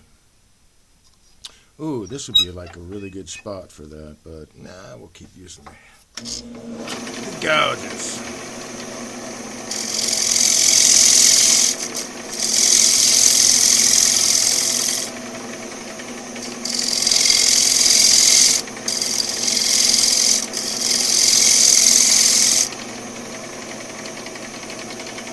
And this probably, I don't know, for some people this might seem like an excessive amount of checking wall thicknesses and all that, but you got to realize that wood, timber, is still living and breathing even after it's been cut down. The wood itself will react to the environment that it's in, and it will take on the humidity and all that of the environment it's in. So I want the wall thicknesses on everything to be as closely to even as I can be, so that everything moves at generally the same rate.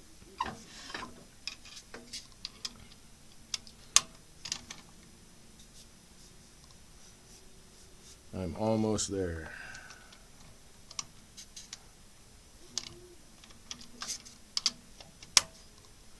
And so I think what I'm going to do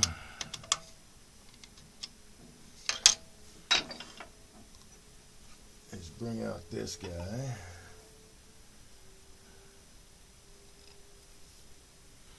Which is a flat negative rake scraper. I'm going to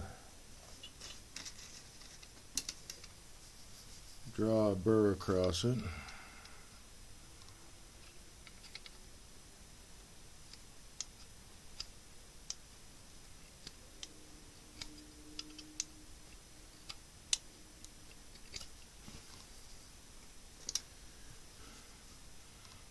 that's mighty fine. Am I not high enough yet? So I'll raise up the tool rest. I want less than 90 degrees where I'm making contact. That looks pretty good.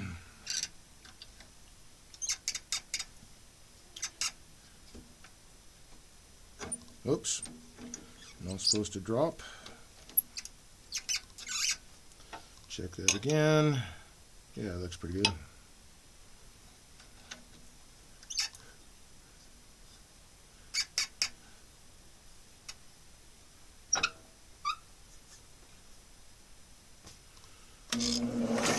Nope, that's a little bit close. Let's do that.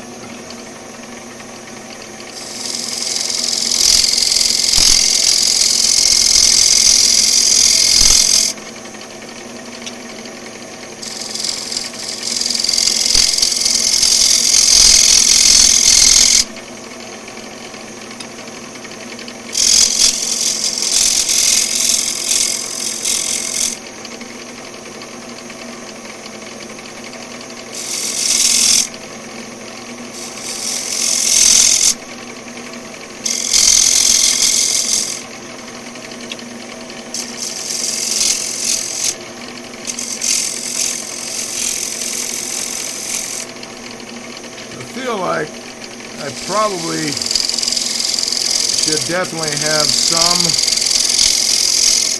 experience with scrapers so that I can talk to people who use their scrapers primarily for turning and have an understanding of what they have to go through.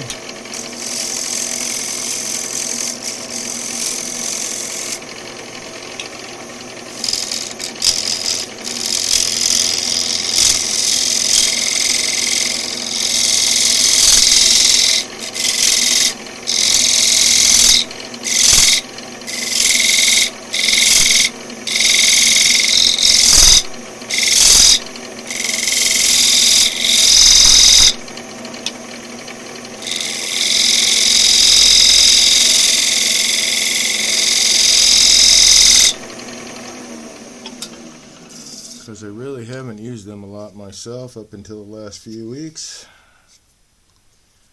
That's a really nice shape. I'm liking that. Let's see. I think I will put, where's my skew?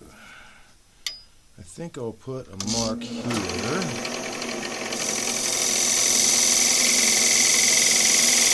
At just the point to give these two pieces a little bit of visual separation.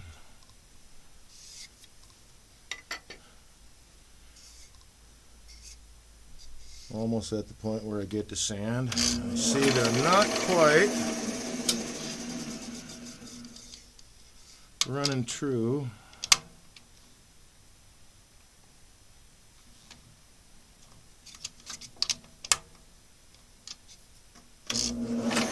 That's a little bit better.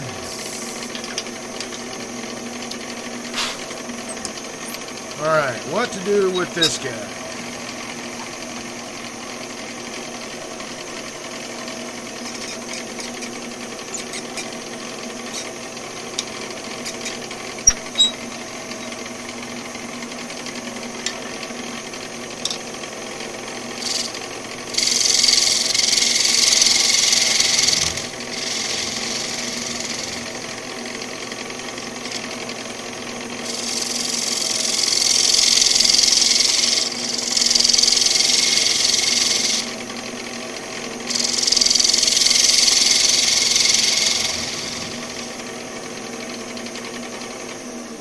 Should be a little concave now, just a tiny bit.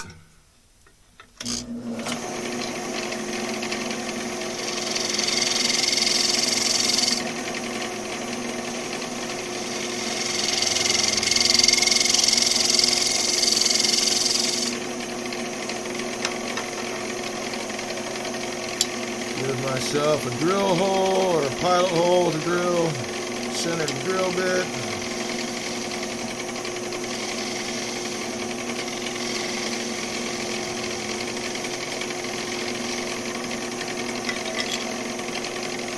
Round this over.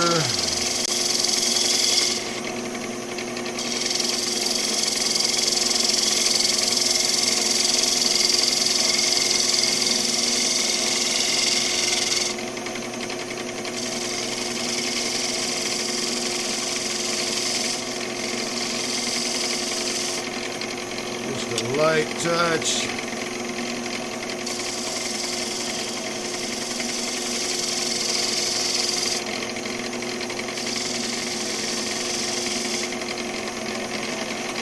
I think it looks pretty good. Alright, so now I'm just going to sand it really quick.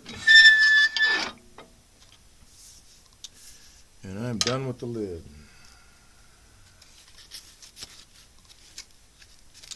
Nope, you're not it.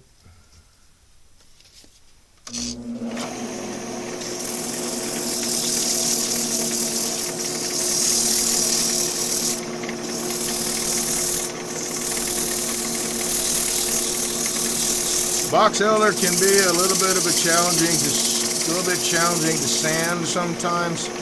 I think that the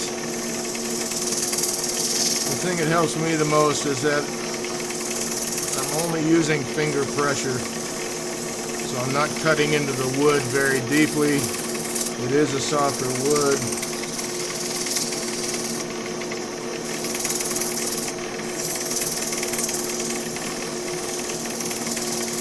It loves to take an impression.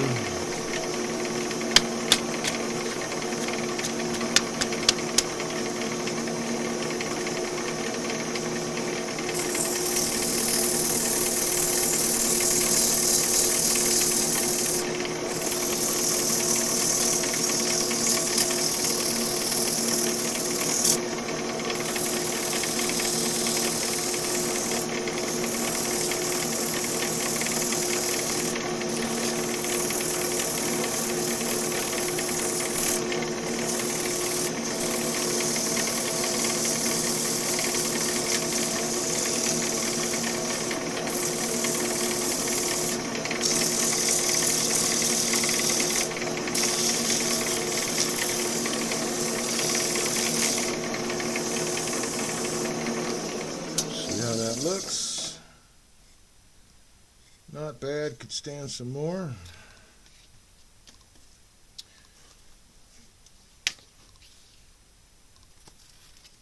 Let's see, I think I will grab not that guy, that guy.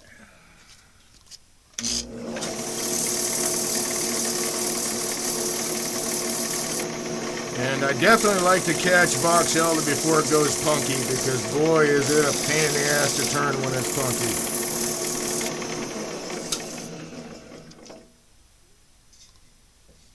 Alright. So I still got a bit of a ring check there, but all the other ones are gone. So that's good.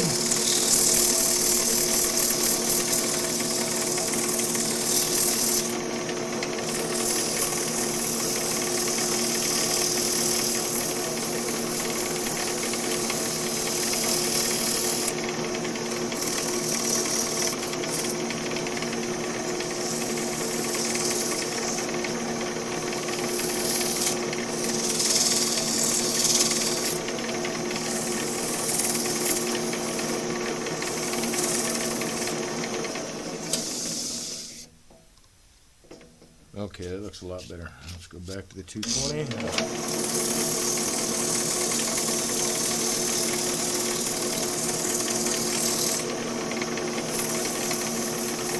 I dropped down to 180 because it just had some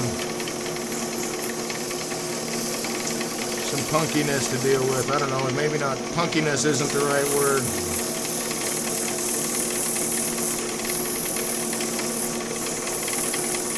But it was a tiny amount of, I guess you could even call it tear out.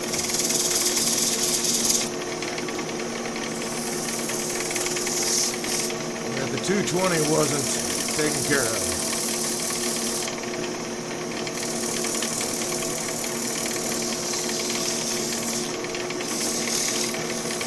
So this one I definitely want to finish in my beeswax blend. I'm going to drill that first, but I'm going to do that after the handle is installed.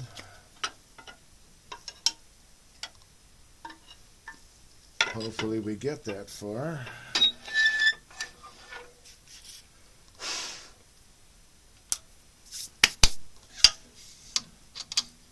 Oh yeah, I'm drilling.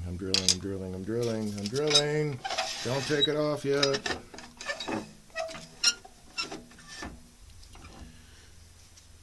So I've got a good, half an inch from that surface to the inside, so I can get a good tenon in there. So let me grab my Jacob's chuck that I finally found.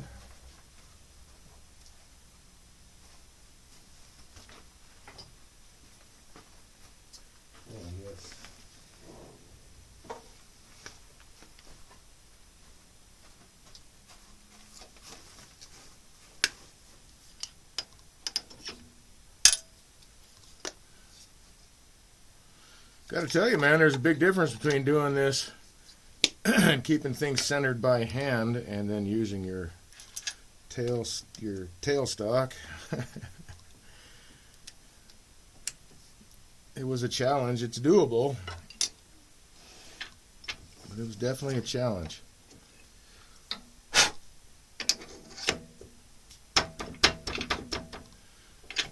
All right, let's see. I want to find a good spot. There we go.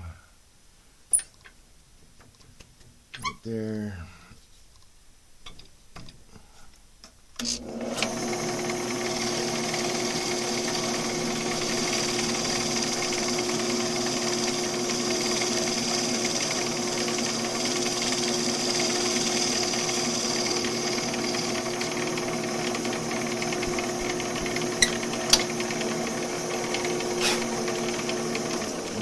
That will be perfect.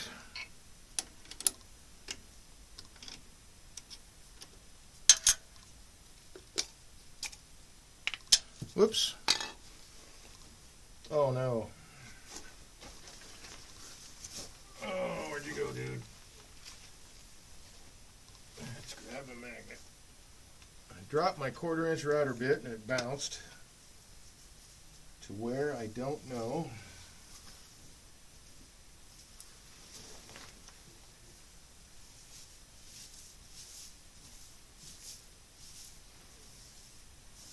Oh, come on now. Yep, is that it? Nope.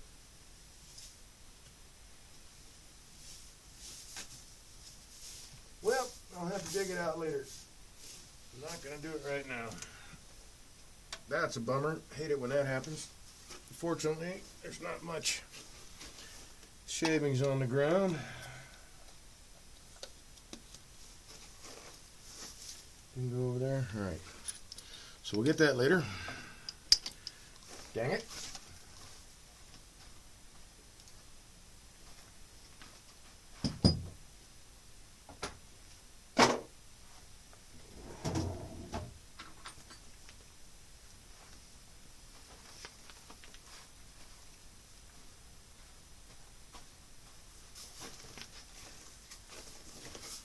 Hoping I see it when I look down, but not seeing it yet. So I got my little gouge here, take that little nubbin off the bottom so that my tenon sits all the way down into the hole, because the router bit invariably leaves a little, just a 1/4 inch straight shank, but it leaves a little nubbin in the bottom. Okay, that's all set to go. Next guy.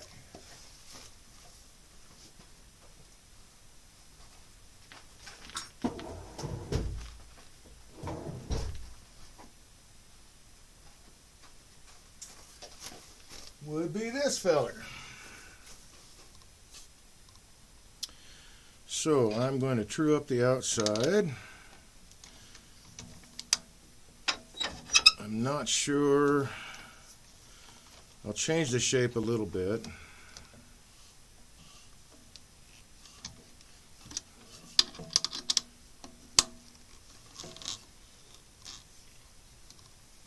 Probably mostly when I have it reversed, but we shall see.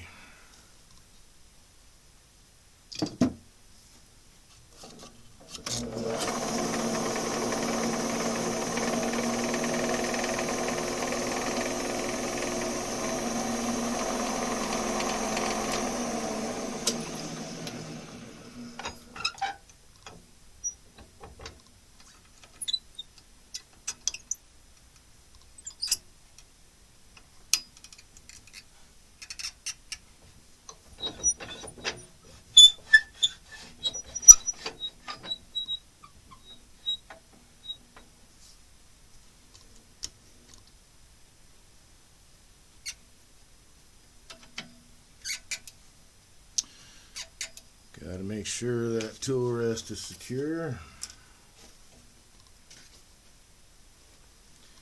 Man, that's a bummer. I know you're down there somewhere. Where did you go? Okay.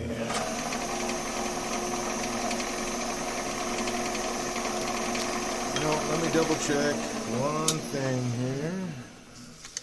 I need to make sure I know where my depth is at. So my depth is right there, so I definitely have room to work with.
Just like the turtle, slow and steady wins the race. All right. Let's mark that again.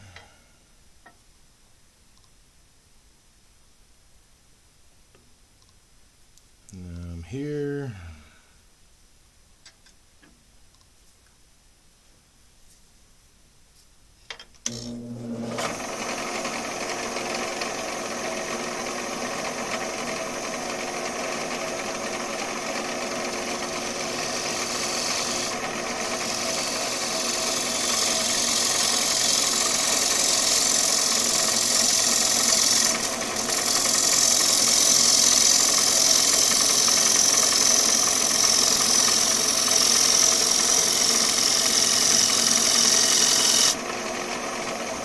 That's in better shape.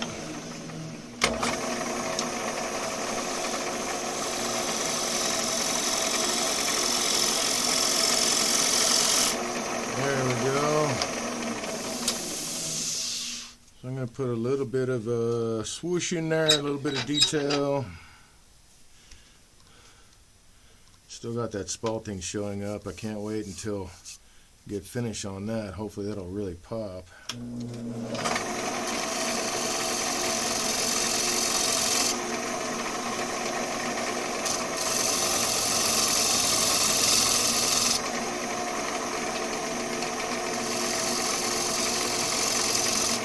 In fact, I'll make this a bead.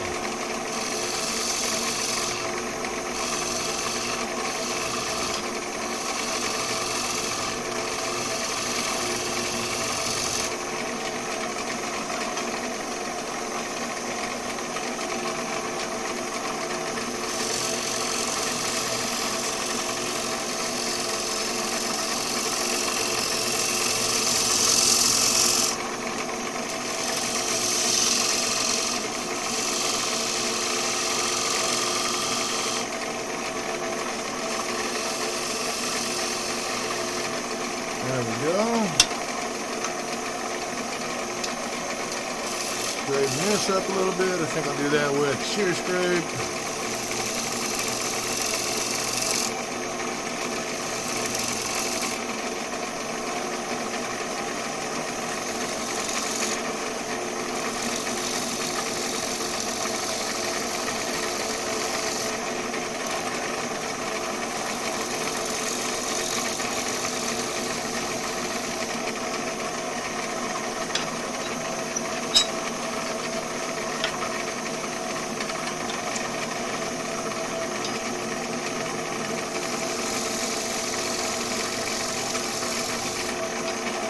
Then I'll take this around as far as I can. In fact,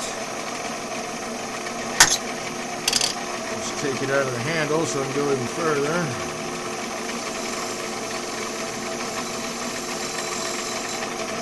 And then the rest I'll have to do when the vessel is flipped around.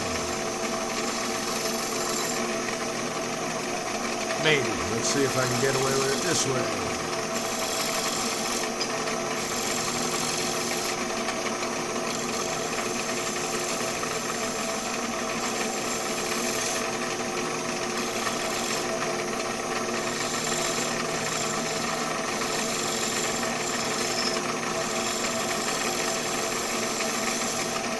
Feels like it's tinking to me. I'm hoping I'm not getting any tear out. Nope, doesn't appear to be. Okay, cool. And that is just about the shape I want.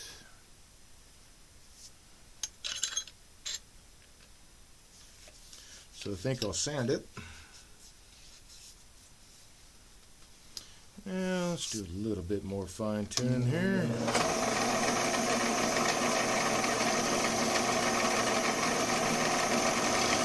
Probably be easier with a spindle gouge.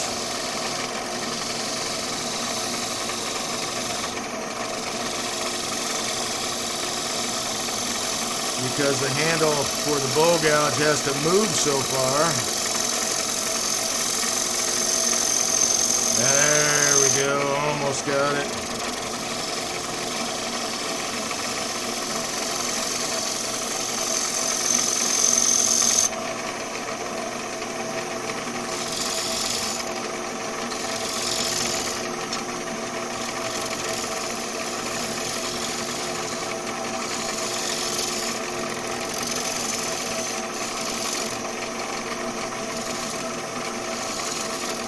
So my tool was kind of traveling backwards there, but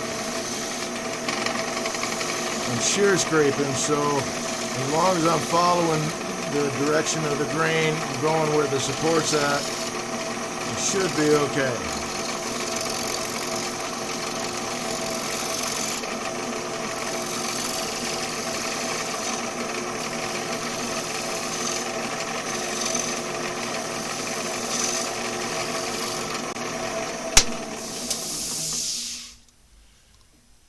Yeah, I'm liking that shape. All right. On to the sanding bit. And for this guy, I'm going to have to wear a mask. Well, let's get some clean abrasive. That's no good. Here too. No, there it is.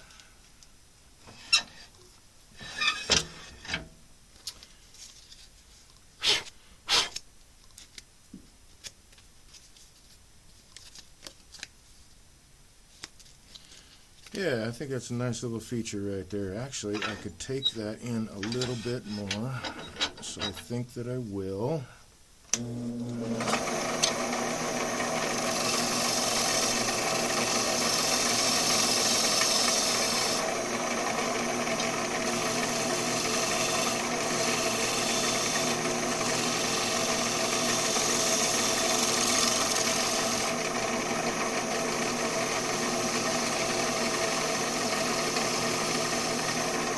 Beautiful. All right.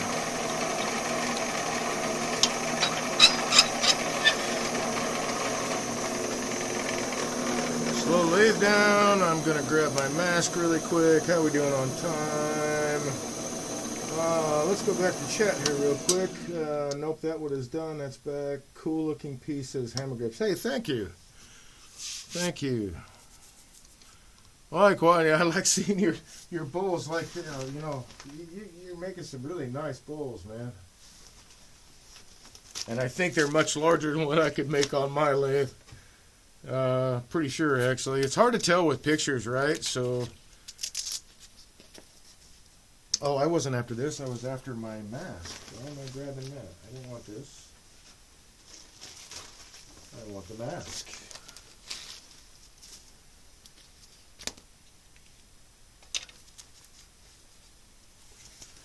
Ooh, and I can turn the fan on a little bit. Maybe that'll help with some of it.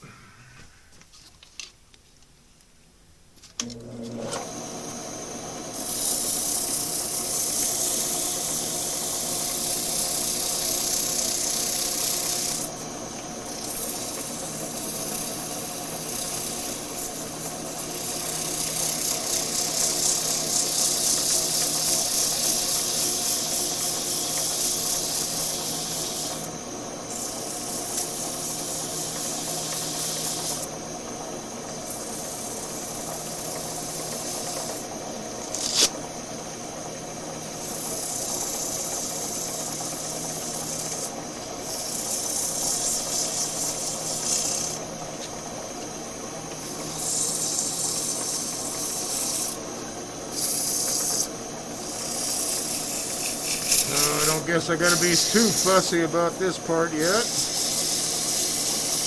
since I have to reverse it.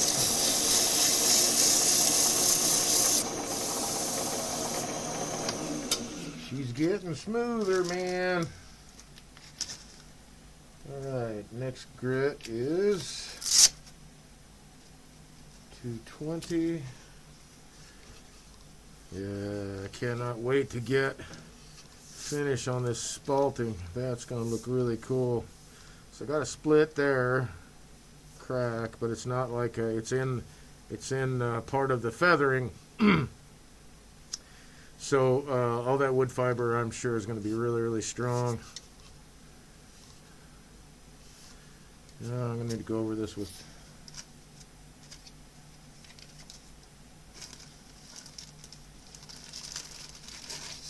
this paper again. That one's about worn out.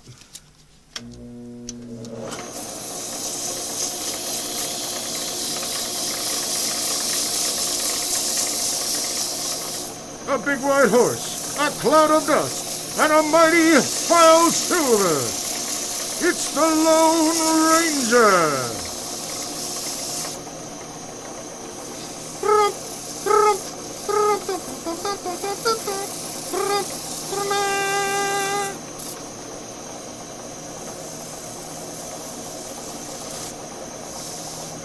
Felt like I had to do that with all the dust coming off.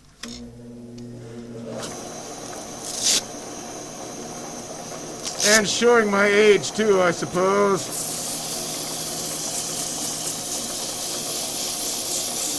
Oh, there we go. Oh, nice. Nice, nice, nice. Okay, moving on to 220.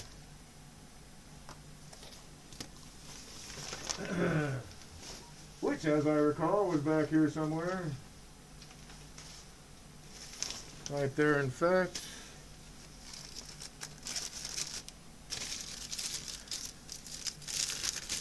Oh, that reminds me, I gotta call Vince. Tried to make an order on his website, and he's changed a few things. Last time I made an order, I had an issue that the payment wouldn't go through, and I had the same thing happen to me last night when I was ordering some more 220. So I may have to, I'm going to call Vince tomorrow and get that order put in.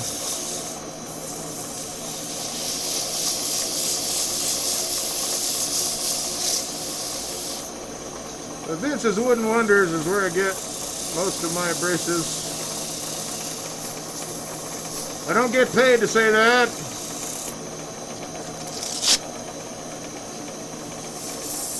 Although, hey Vince, you're out there and you'd like to sponsor this channel, man, that would be awesome. I'll talk about your abrasives all the time. Although that's probably your job.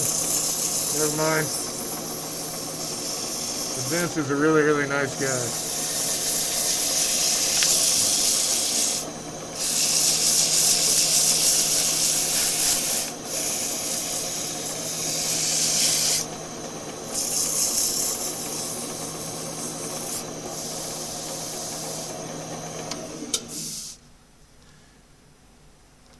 Oh, was that a fingernail mark or is that a curl? It's a curl. All right, cool.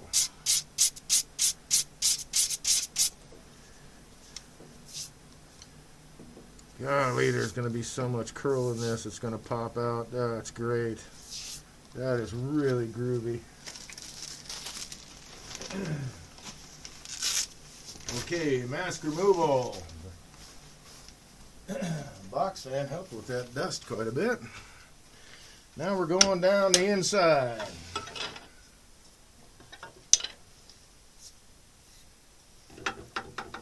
Move everything over. I don't need the spindle gouge.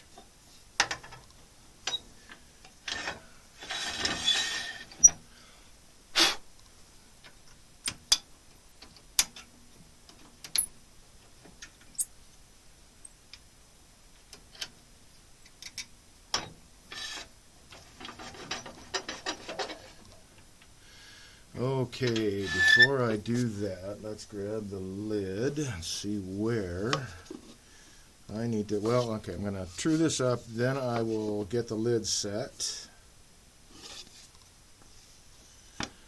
I might even take that in further in, I don't know. Let's do this first.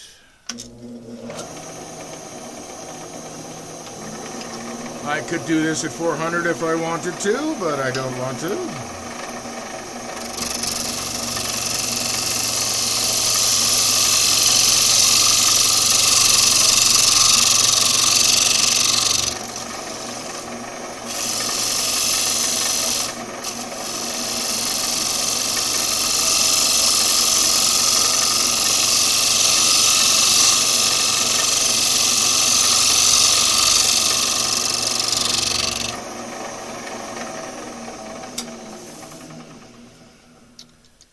Very nice. Looking for potential issues because it's box elder. Alright, box scraper, come on down. So I'll back this guy up just a bit. I'm not sure that, well, maybe a little more. I'm not sure that I want a friction fit on this guy. We'll see what comes to me. Since it's a larger box, we'll just get started. Let's see.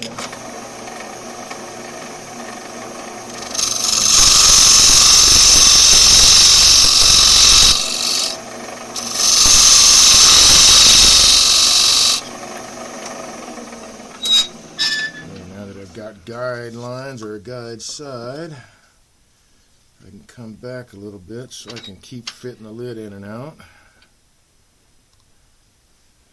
I'm going to sneak up on that size there.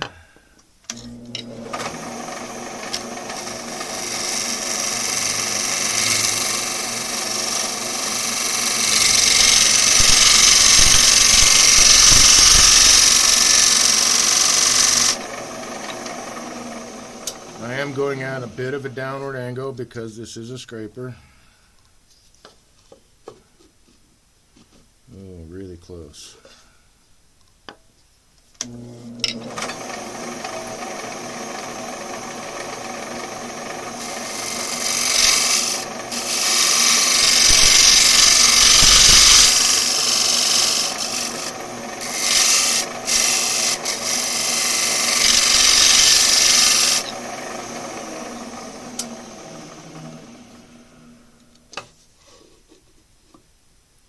Oh man, almost.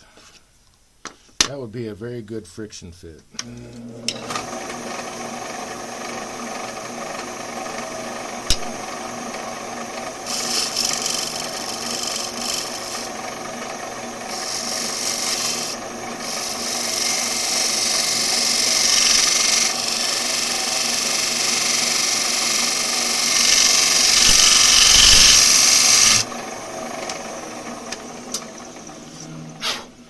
see me keep trying, adjusting the box scrapers because I'm lining the steel up with the ways in the lathe so I can get straight as cut as possible. Oh, okay, that's a little too tight. Oh man, just a bit. All right.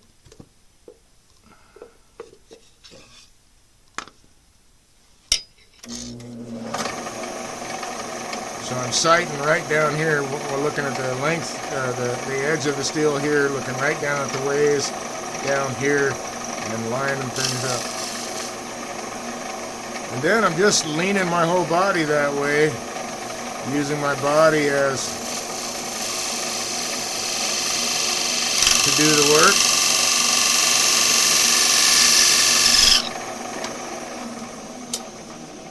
Makes it a whole lot steadier. That's what I'm after. That's perfect. That is gorgeous. Oh man. Oh, I cannot wait to show you this from above. Holy cow. And the grain matches really nicely. It's close. Well, I'm gonna flip it around. Maybe I'm not lining the right one up. Oh, I think that's it. Oh yeah, wow, that's incredible. I cannot wait to get finished on this guy. All right, I'm going to open it up just a tiny bit more. Am I? All right, let's think this through. That would probably be the right orientation. Yep. I like having myself, not necessarily friction fit lids, but lids that don't want to just move around. I don't mind getting like the close perfect fit that there's a really, really thin gap between the lid and the body of the vessel. But on this one, I think I'm just going to leave it just like that. Let's see, how am I going to do? I need to sand this. Oh man, that's going to look nice. How am I doing on time? Half an hour.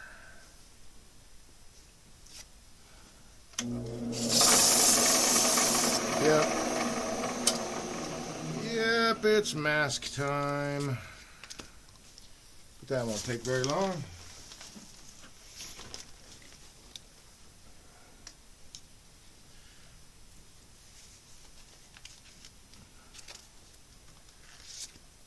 Glasses back on, and here we go.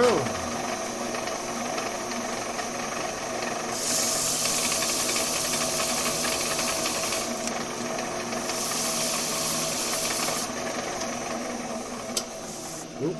Do not want a sharp edge there.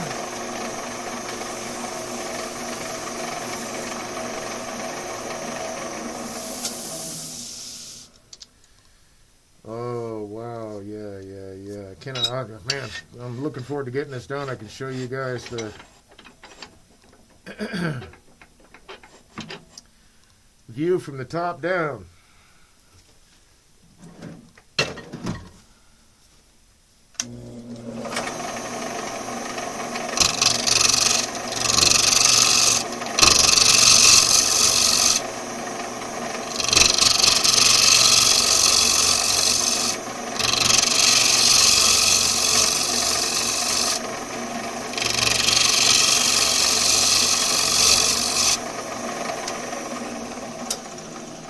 So I'm checking to see if I get less tear out going this way.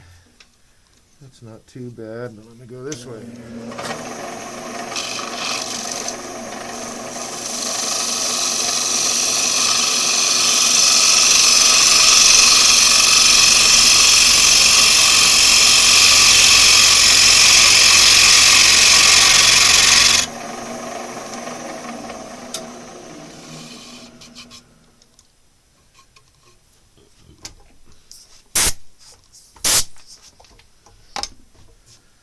Oh, much less that way. Okay, cool.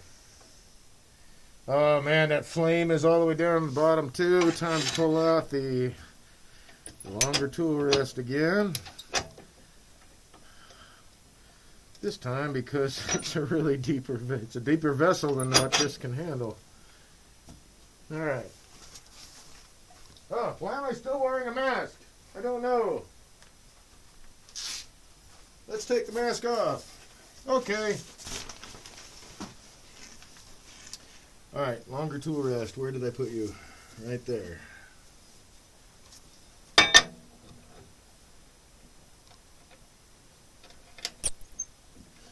So yeah, TC Smo, Wiley Smiley Kylie, man, like to catch up with you guys. See what's shaking on both sides of town, I guess. All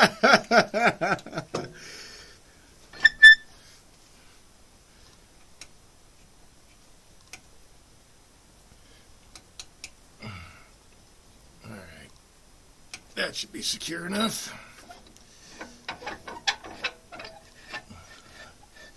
And that will get me all the way down to the bottom. Very cool. Everything clears, yes.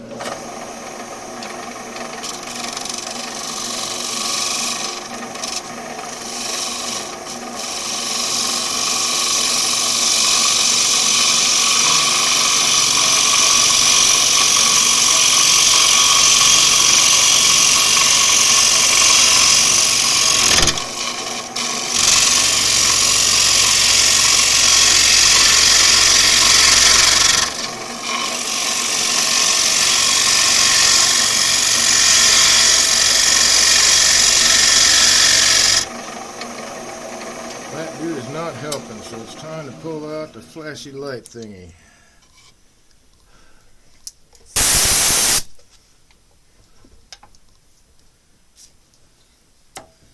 Let's see, wall thing. Oh yeah, do not have a straight wall yet.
Daisy. All right. So I got a straight wall now. You know, I am curious. I just want to see how well this scraper will handle this stuff, or how well the box elder will handle a scraper. Let's just see. I think that might be an interesting exercise. That's less than 90 degrees.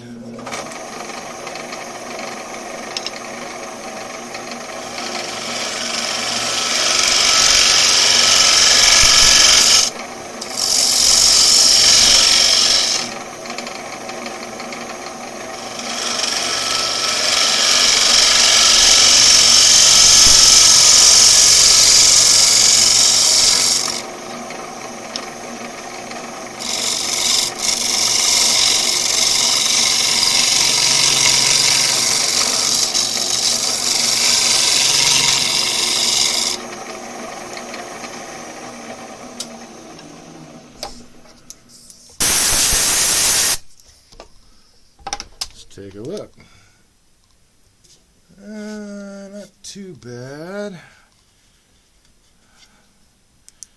I think I'm all to go the other direction.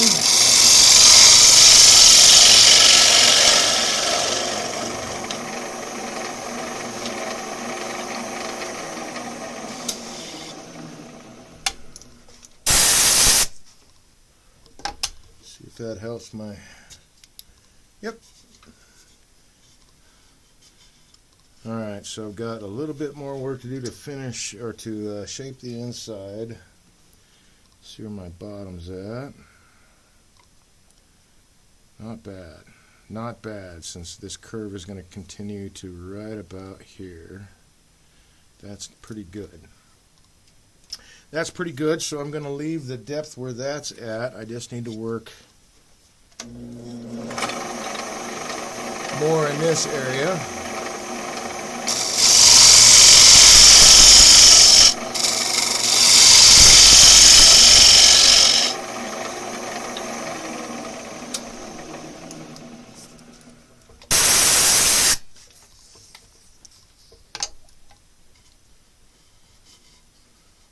That's a lot better. Alright, so I'm going to do one more pass with the skew. I'm going to tilt it up on edge. Double check my burr here. Still got a pretty good burr, but I'm going to draw that one more time.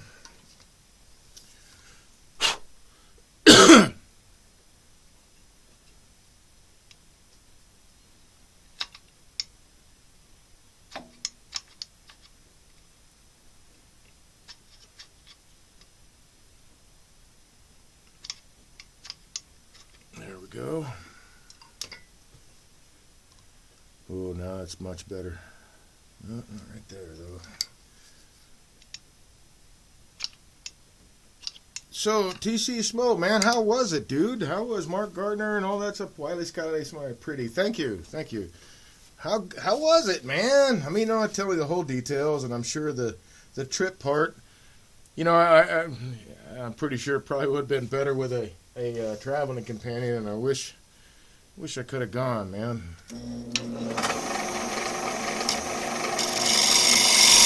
Pretty sure great fun would have been had by all.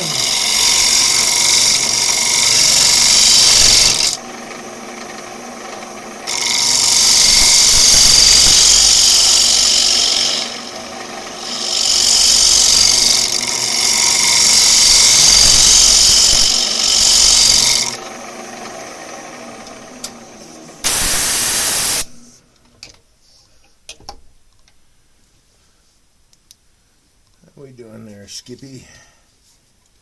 Is that a good... Okay, I got just a little bit of a hump right here.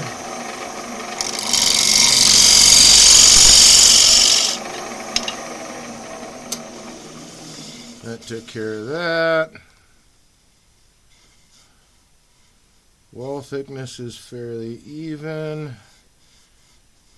Could I take it down anymore? You know, I think I should. Yeah,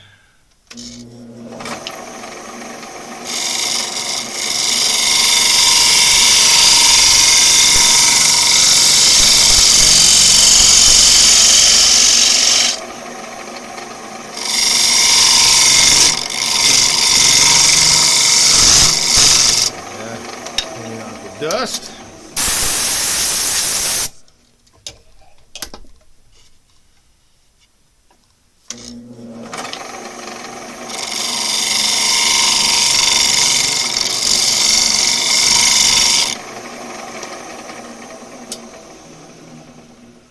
Lost my burr.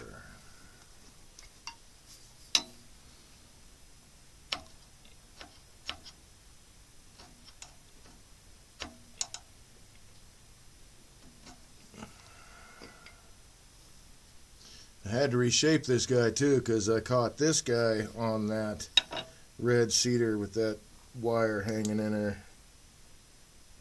It didn't take much damage, but it was, you know, enough that I had to reshape it a little bit on the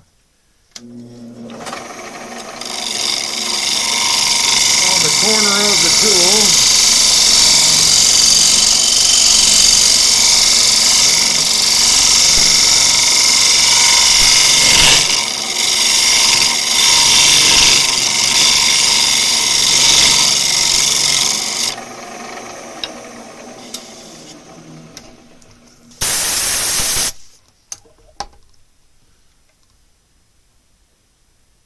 that's looking really nice. All right, what I'm going to do is take this guy to the grinder really quick and just put a quick burr on it and do the finish pass on the inside.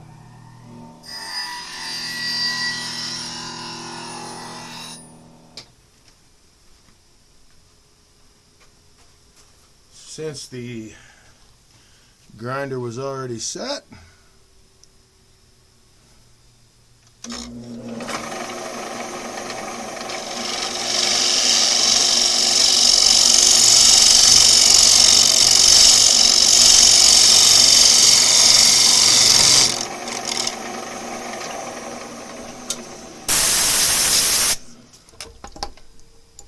dust is definitely getting in the way.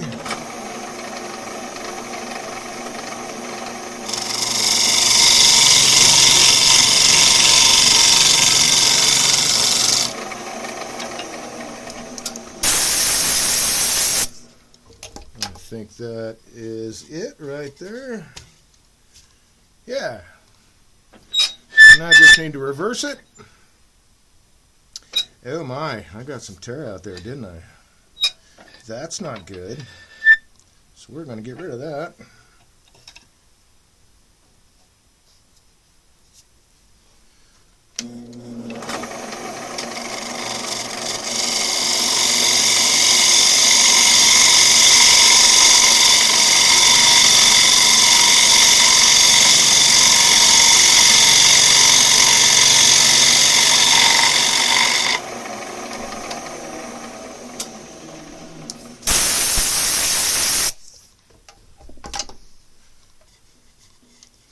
All gone.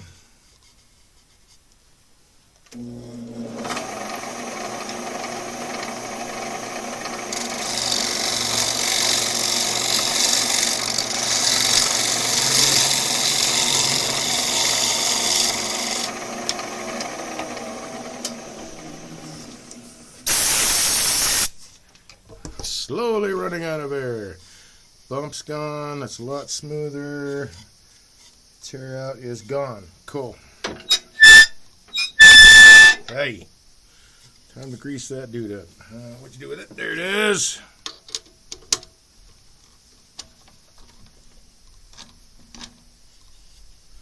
Okay, now I want to show you guys. This is cool, man. Make sure I get it lined up correctly. Let's get that out of there.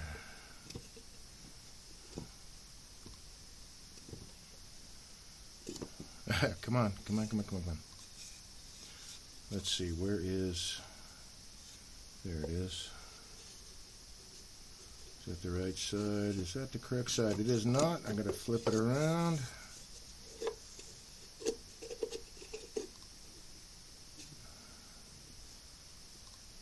Once that's all got finish on it, I think all of that curl and feathering and stuff is just going to really pop.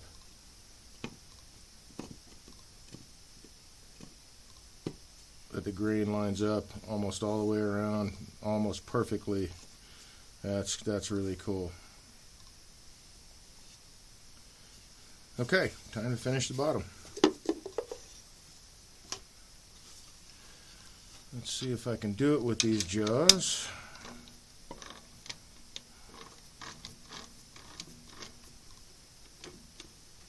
I can, yes.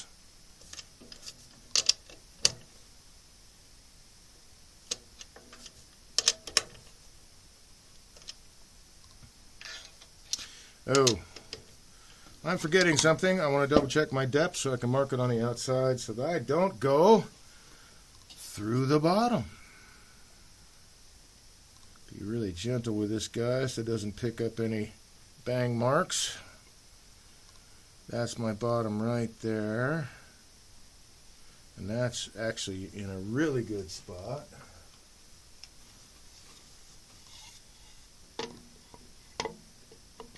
As far as I'm concerned.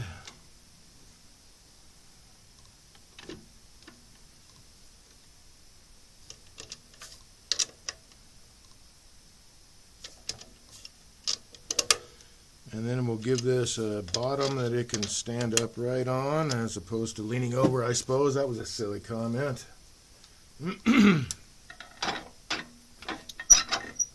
Oh, and I don't need this guy now, so we can move him up.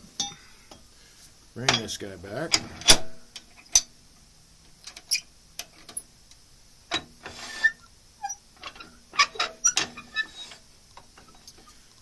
And I'm going to bring up the tailstock just to be able to hog all this stuff off. I see I got a split right there that I did not see before. But no other ring checks. So that may probably disappear.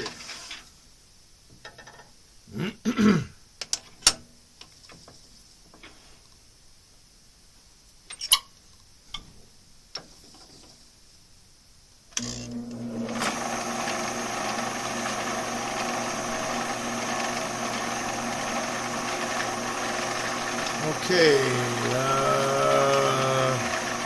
yeah, I'll just carry that curve around and make a flat bottom.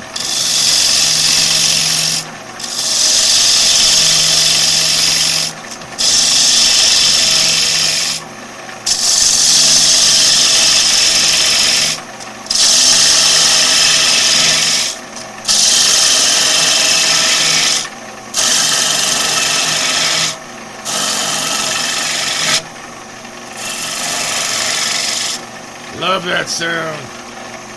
Good, clean cuts. All right, let's see. This has got to go.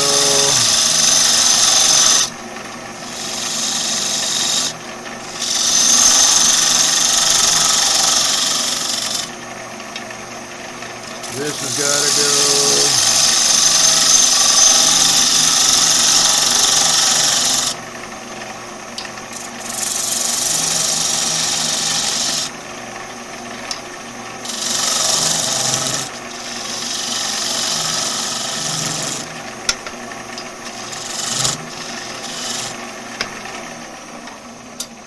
Ooh, I could leave that there though, and that would still look really nice. And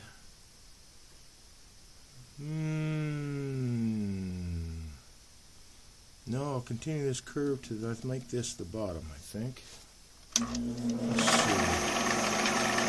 Thinkity think.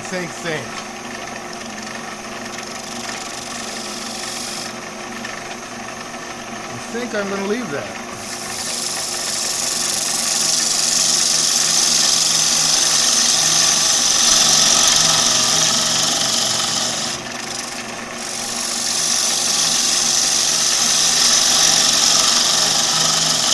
So I got to make the bottom a little concave. I know I'm not there yet, but I'm close. Let's bring out the dead. Okay, here we go.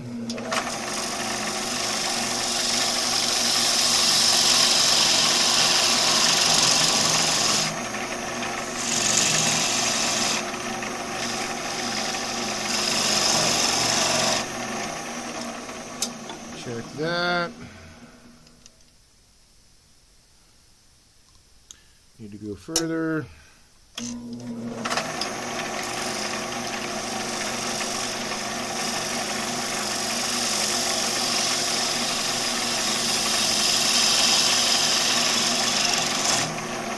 That was not far enough, but I'm going to check it anyway.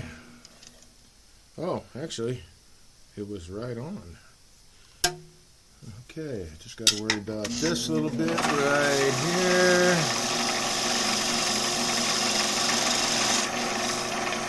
All right, let's shape this guy.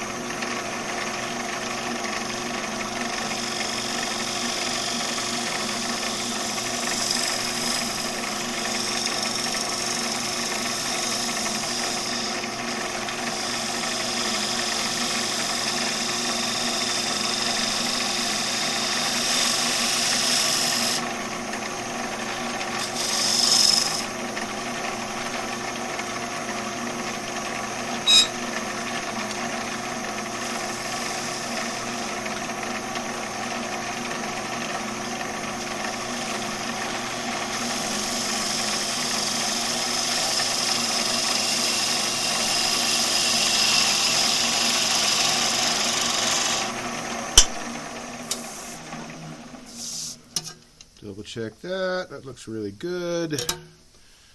I like the bottom of that. Yeah, I like that. All right, cool.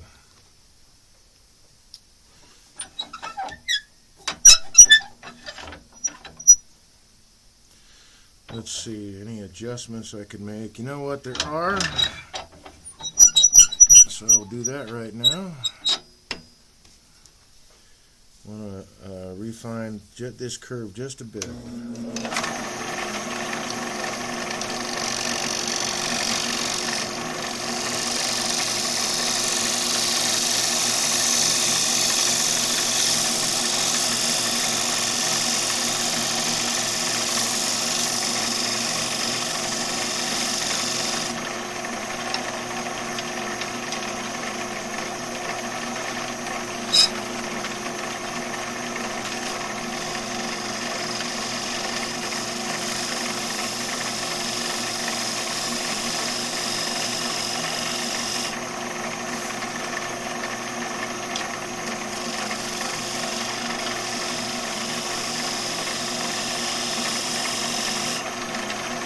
There we go. Liking that. Now we can sand, so it's time for the mask again.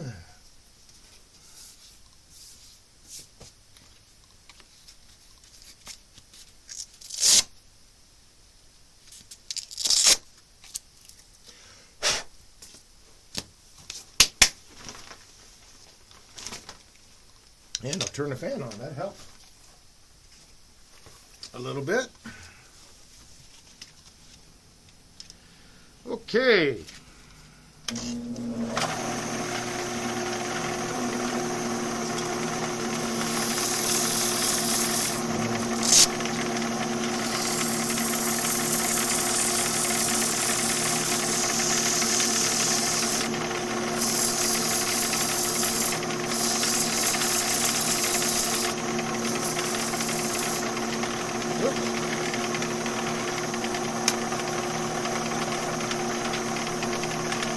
I could use this, I guess.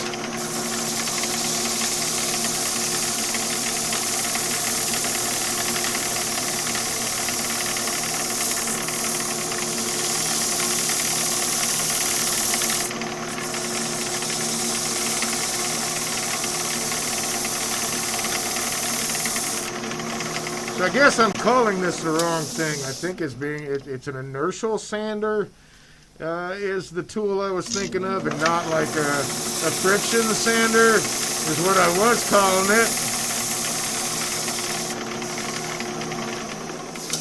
And I have one, but this does the job.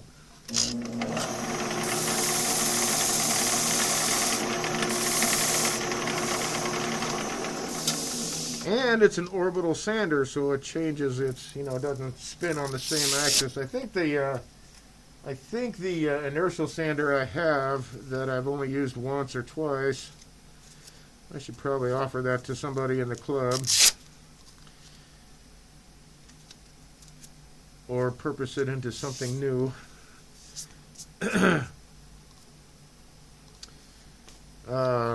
It also has a oscillating head on it.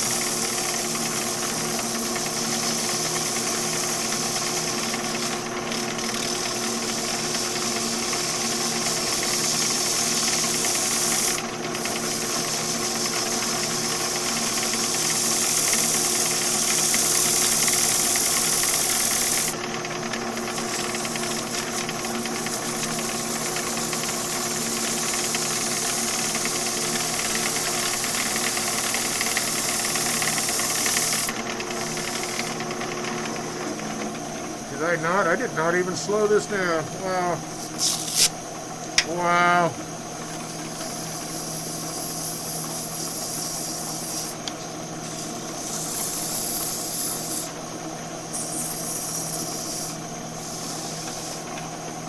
Oh, that was 220. All right. Just going to grab my 220, and that was it. Ooh, wow. All this curl and feathering is really, there's my split, but that's right off of this particular curl. The spalting is going to look excellent. Probably going to lose that color early on unless I use a colored pencil or something, but this was more what I wanted to see, was this, and then all the feathering and curl, which you can see quite well. Okay, so now I can take the mask off for a second because it's time to get rid of that. Let's move the sander over. This guy, get rid of the elbow poker because he's not going to be helpful.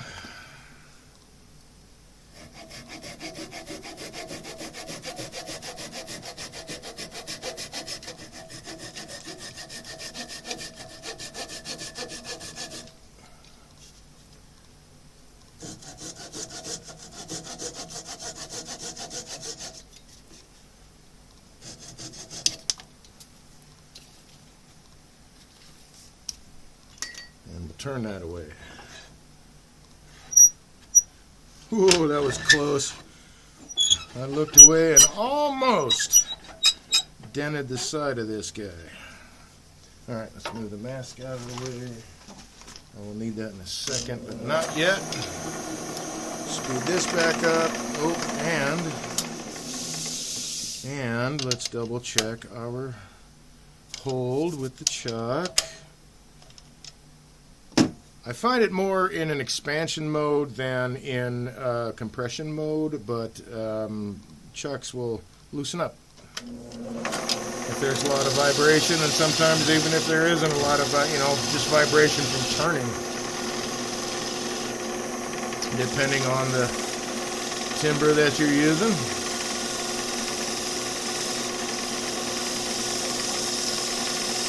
So I'm taking a really, really fine cut. It's maybe a 32nd of an inch until I hit that nub. So you know what? I will get rid of the nub first and then carry that cut through.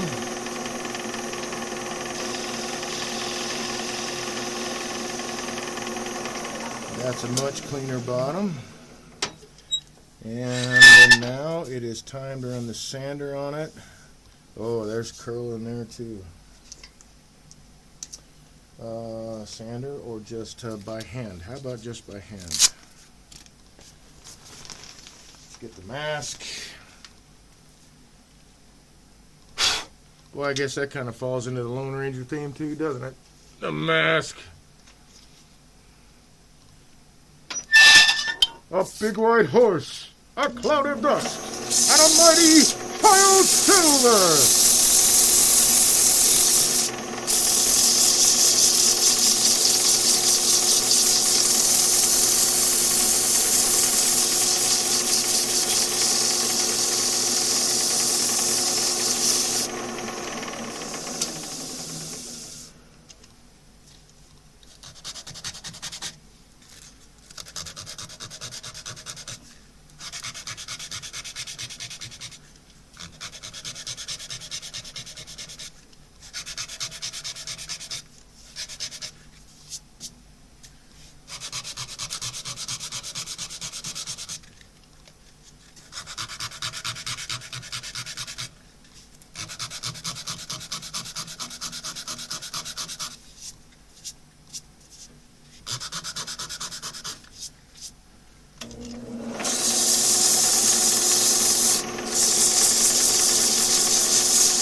And 220.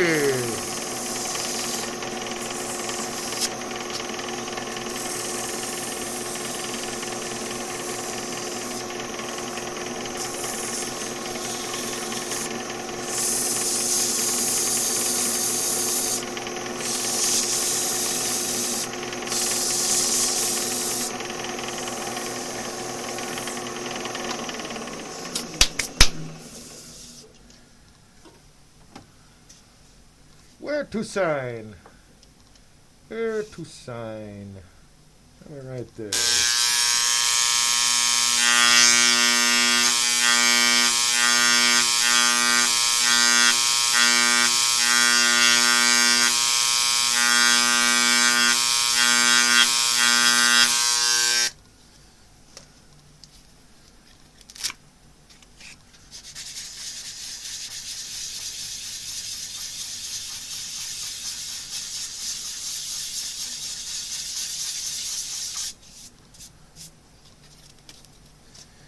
Awesome. That is just a nice shape too. Let me look at all this, make sure it doesn't appear to have any tear out. So what I'm going to do before I call it quits, I'm going to put a coat of the buffing balm on there. I should mark this guy. That's number 4, so I will mark it right there. I'll get that later, but I really want to see how this looks, man.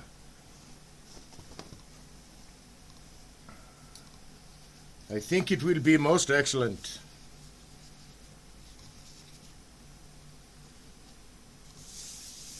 Ooh, yeah. And that's not even buffed up.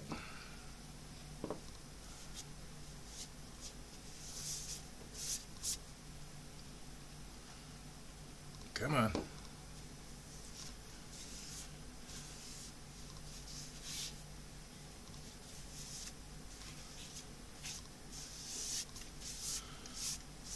So just need a thin coat with this stuff. It is a large surface though.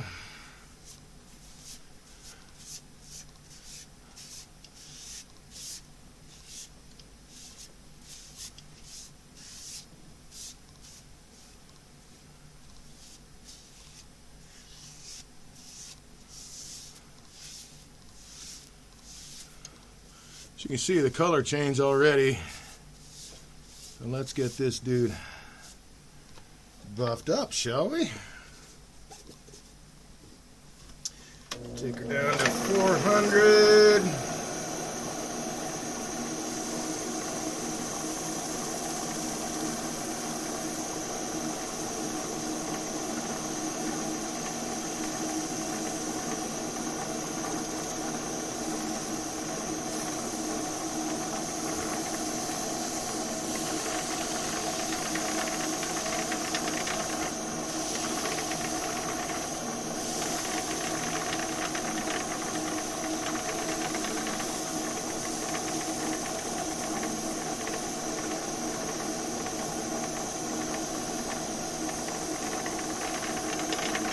Yikes, that's warm.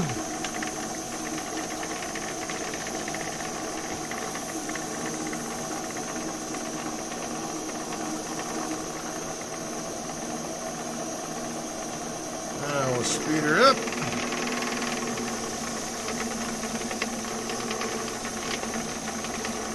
Buff the wax in.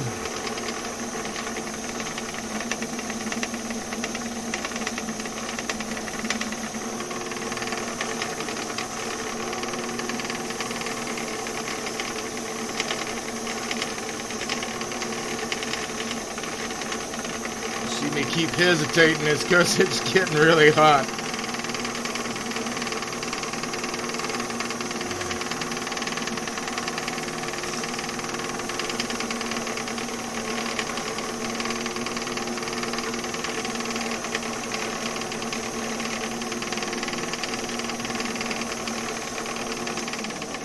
Whoo-wee!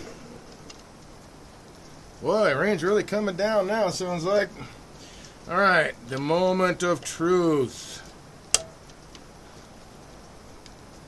So the lid will look like this too, so you can see. And once this is actually buffed out on a buffing wheel, all of this curl is just going to go bananas. See, that really brought the spalting out. There's so much different curl through here. But this was a crotch piece, which is why I chose it for that. On the inside, you can see the curl going through all the bottom. I haven't done any work there yet with finishing. Let's get that. Wow, man, it's really coming down.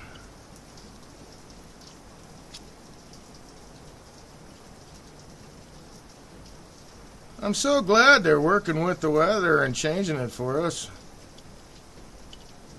This is supposed to be June, isn't it? July? It's July now. Oh, yeah. Catching the light on that in just the right spot. That is awesome. So the lid itself will look just like the rest of this too once that's actually set. So this piece is done. All I have left to do is to make a handle and put finish on these edges here, these surfaces here. Ooh, I like the way it sits too. That sits really, really nicely. Oh, I gotta show this. Let's see. Let's grab this guy and set it under there. Whoops. So I like the way that sits. That's really nice. That's very cool. I'm glad that one worked out. Again, it's box elder. I can't say I have time. I've worked with a lot of box elder. I can't say. I think probably, I'm going to say 70% has been a successful turn. Maybe right around there. The rest of it has been, ring checks like this. This is a very small ring check. But it's going along the curl too, so I'm not too concerned about that guy. And then there was that one split right there, but that is coming right off that curl, so I'm not concerned about that. It looks like I got rid of all of the ring checks, so I'm pleased about that too. I think this one will go right there, maybe? Yeah. You see the color, that will all line up. That's really, really nice. Okay. Alright, so that's going to wrap it up for tonight. I will be back tomorrow night, 8 o'clock to 11. Same channel, which would be Twitch. Except tomorrow, it's Woodturning Wednesday. Today is Twitch Tuesday for this channel, but tomorrow's Woodturning Wednesday. Had to come up with, a name that started with the same letter as the day of the week. So when I start doing Thursdays and Fridays, we'll find out what happens. Wow, nice. Hammer Grip says, awesome work. Thank you very much. I can't wait to get a handle on that. I'm not sure. I might use Red Heart, maybe, just to, I don't know. We'll see. But I really like this lidded vessel. I think it turned out really nicely. Once I get it buffed and polished, get all this sawdust off of it, I know that the curl is really, really going to come out and pop even more than it has now. So that is very, very nice. I'm pleased with that piece. All right, so, and here I am looking down and like turning around and stuff like that. You guys can't see it because you're seeing the top of my head. Sorry. Again, my name is Dave. I'm a woodturner. I started this channel so that I could become a better presenter, a better demonstrator, a better turner. But I also did it to help people like you become better turners. Maybe shorten your journey, help you avoid some of the, I'll call them common mistakes. I don't know if some of the mistakes I've made were common or not, but probably. And then shorten your journey into finding where you sit with wood turning, what your passion is about or what you like to make, but getting the basics, tool control, tool handling skills, sharpening, lumber selection, all the safety stuff that you see me go through, just all this stuff. There's a lot to the whole picture. And the way I like to teach it, you take little steps at a time, but it's always the basics first, and that's how I like to start off. Anyway, I know that you can become a better turner. And I know that because all it takes is practice. And that's what you have to commit yourself to, and that's what I preach. I do it a lot myself. I have many hours behind the lathe making turned objects, and then maybe lots of design changes. Especially early on. I had so many design changes early on. Now they're mostly intentional as opposed to accidental, which is nice. But again, it's time behind the wheel. It's practice. You too can become a better turner. I am happy to help you figure out how. If you'd like to work with me, that's great. I'm happy to do that.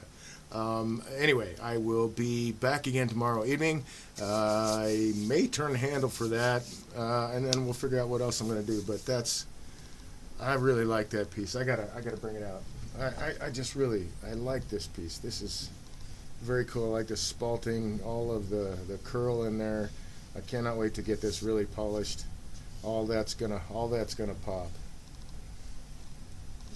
And I don't think I could be more pleased with the shape that came out of it.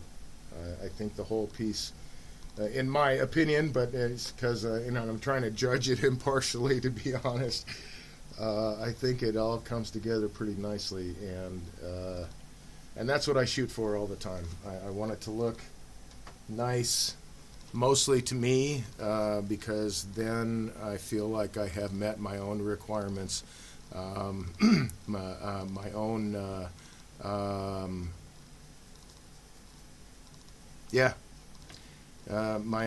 what's in my head, my own requirements. I want to have excellent tool control.